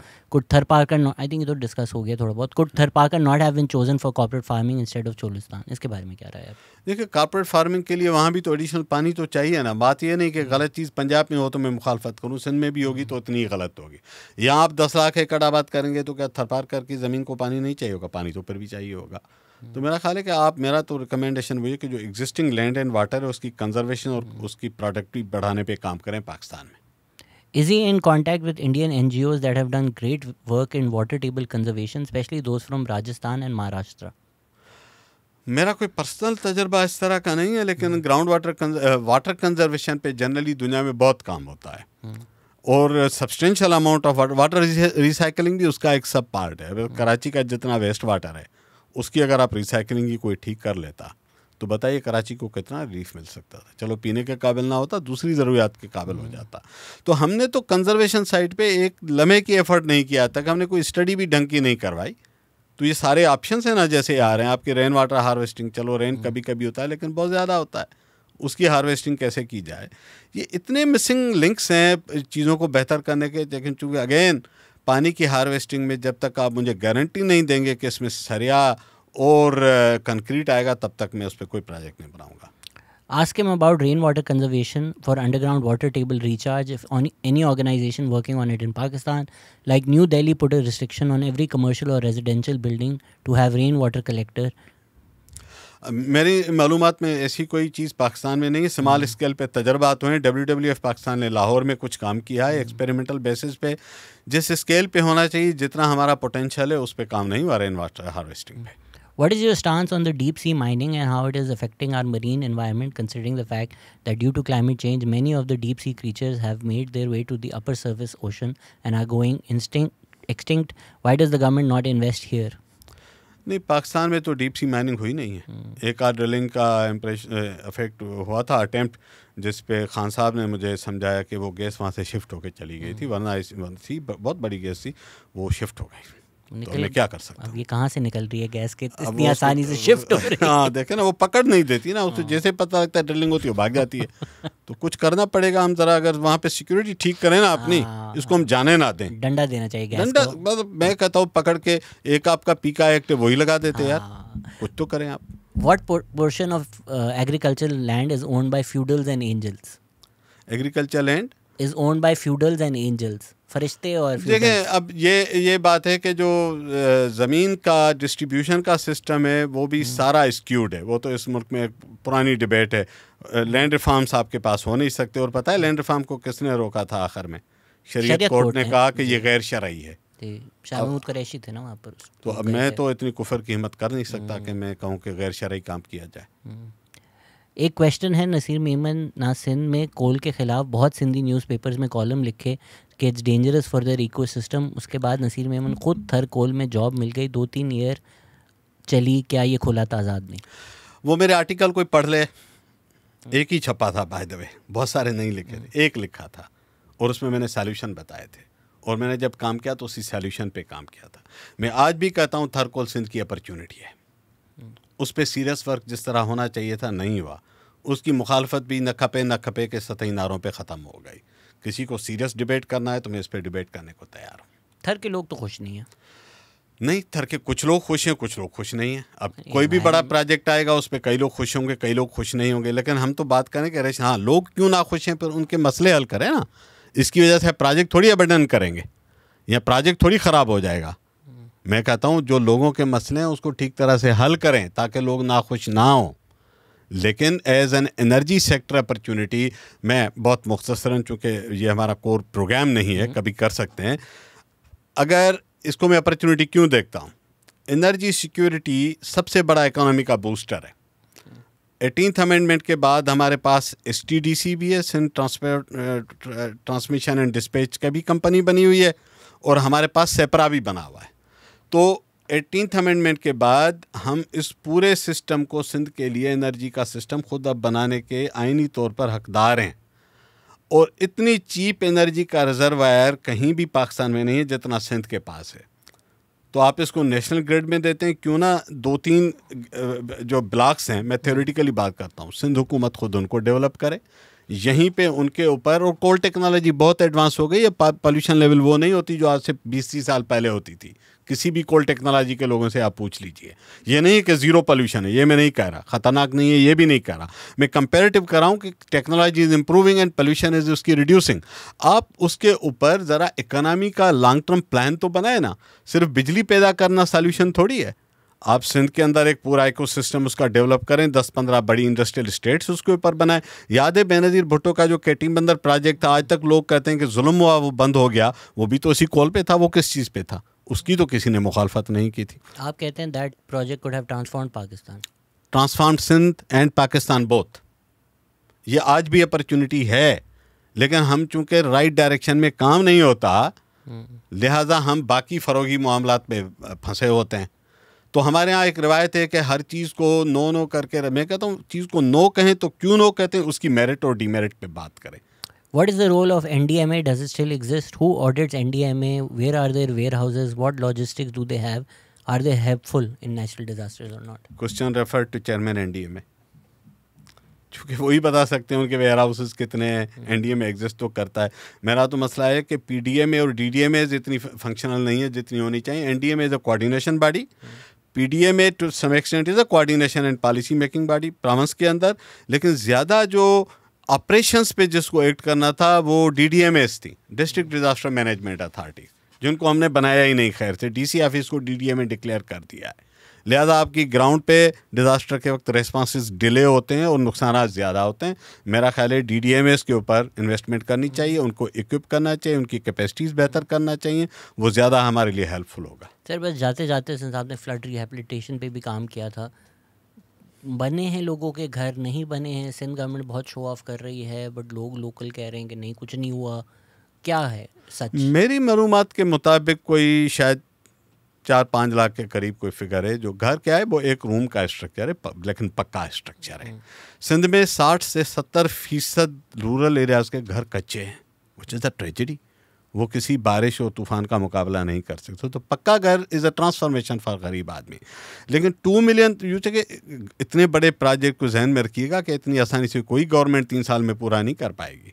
इसमें इतनी मुश्किलात और मसाइल आते हैं, डोनर का पैसा है, नीचे बैंकिंग का सिस्टम है, बैंकिंग के सिस्टम के अपने इश्यूज़ हैं, आपके नीचे एजेंट्स घूमते हैं, लोगों से पैसे लेते फिरते हैं, तो उसमें कॉम्प्लिकेशंस बहुत हैं। लेकिन जो मेरी मालूमात है कि कोई 4-5 लाख घर इस तरह के, वो तो डेटाबेस में उनका SPHF का कहना है कि हमारे डेटाबेस में से खुद ही निकालें और फिज़िकली जाके वेरीफाई कर लें। तो बजाय स्टेटमेंट्स देने के मैं तो चाहूँगा कि जिसको शक हो वो डेटा निकाले और वेरीफाई कर ले। मेरी मालूमात के मुताबिक इस हिसाब से कोई 20 to 25% घर बन सके हैं अभी तक। Thank you sir. अब इंशाल्लाह फिर हम लेक पे मिलेंगे और एक वहाँ प्रोग्राम, वहाँ पर हमारा अब एक ड्यू रहता है जब भी वक्त होगा। थैंक यू सर, आज आपने वक्त दिया। Thank you for listening. Take care, bye.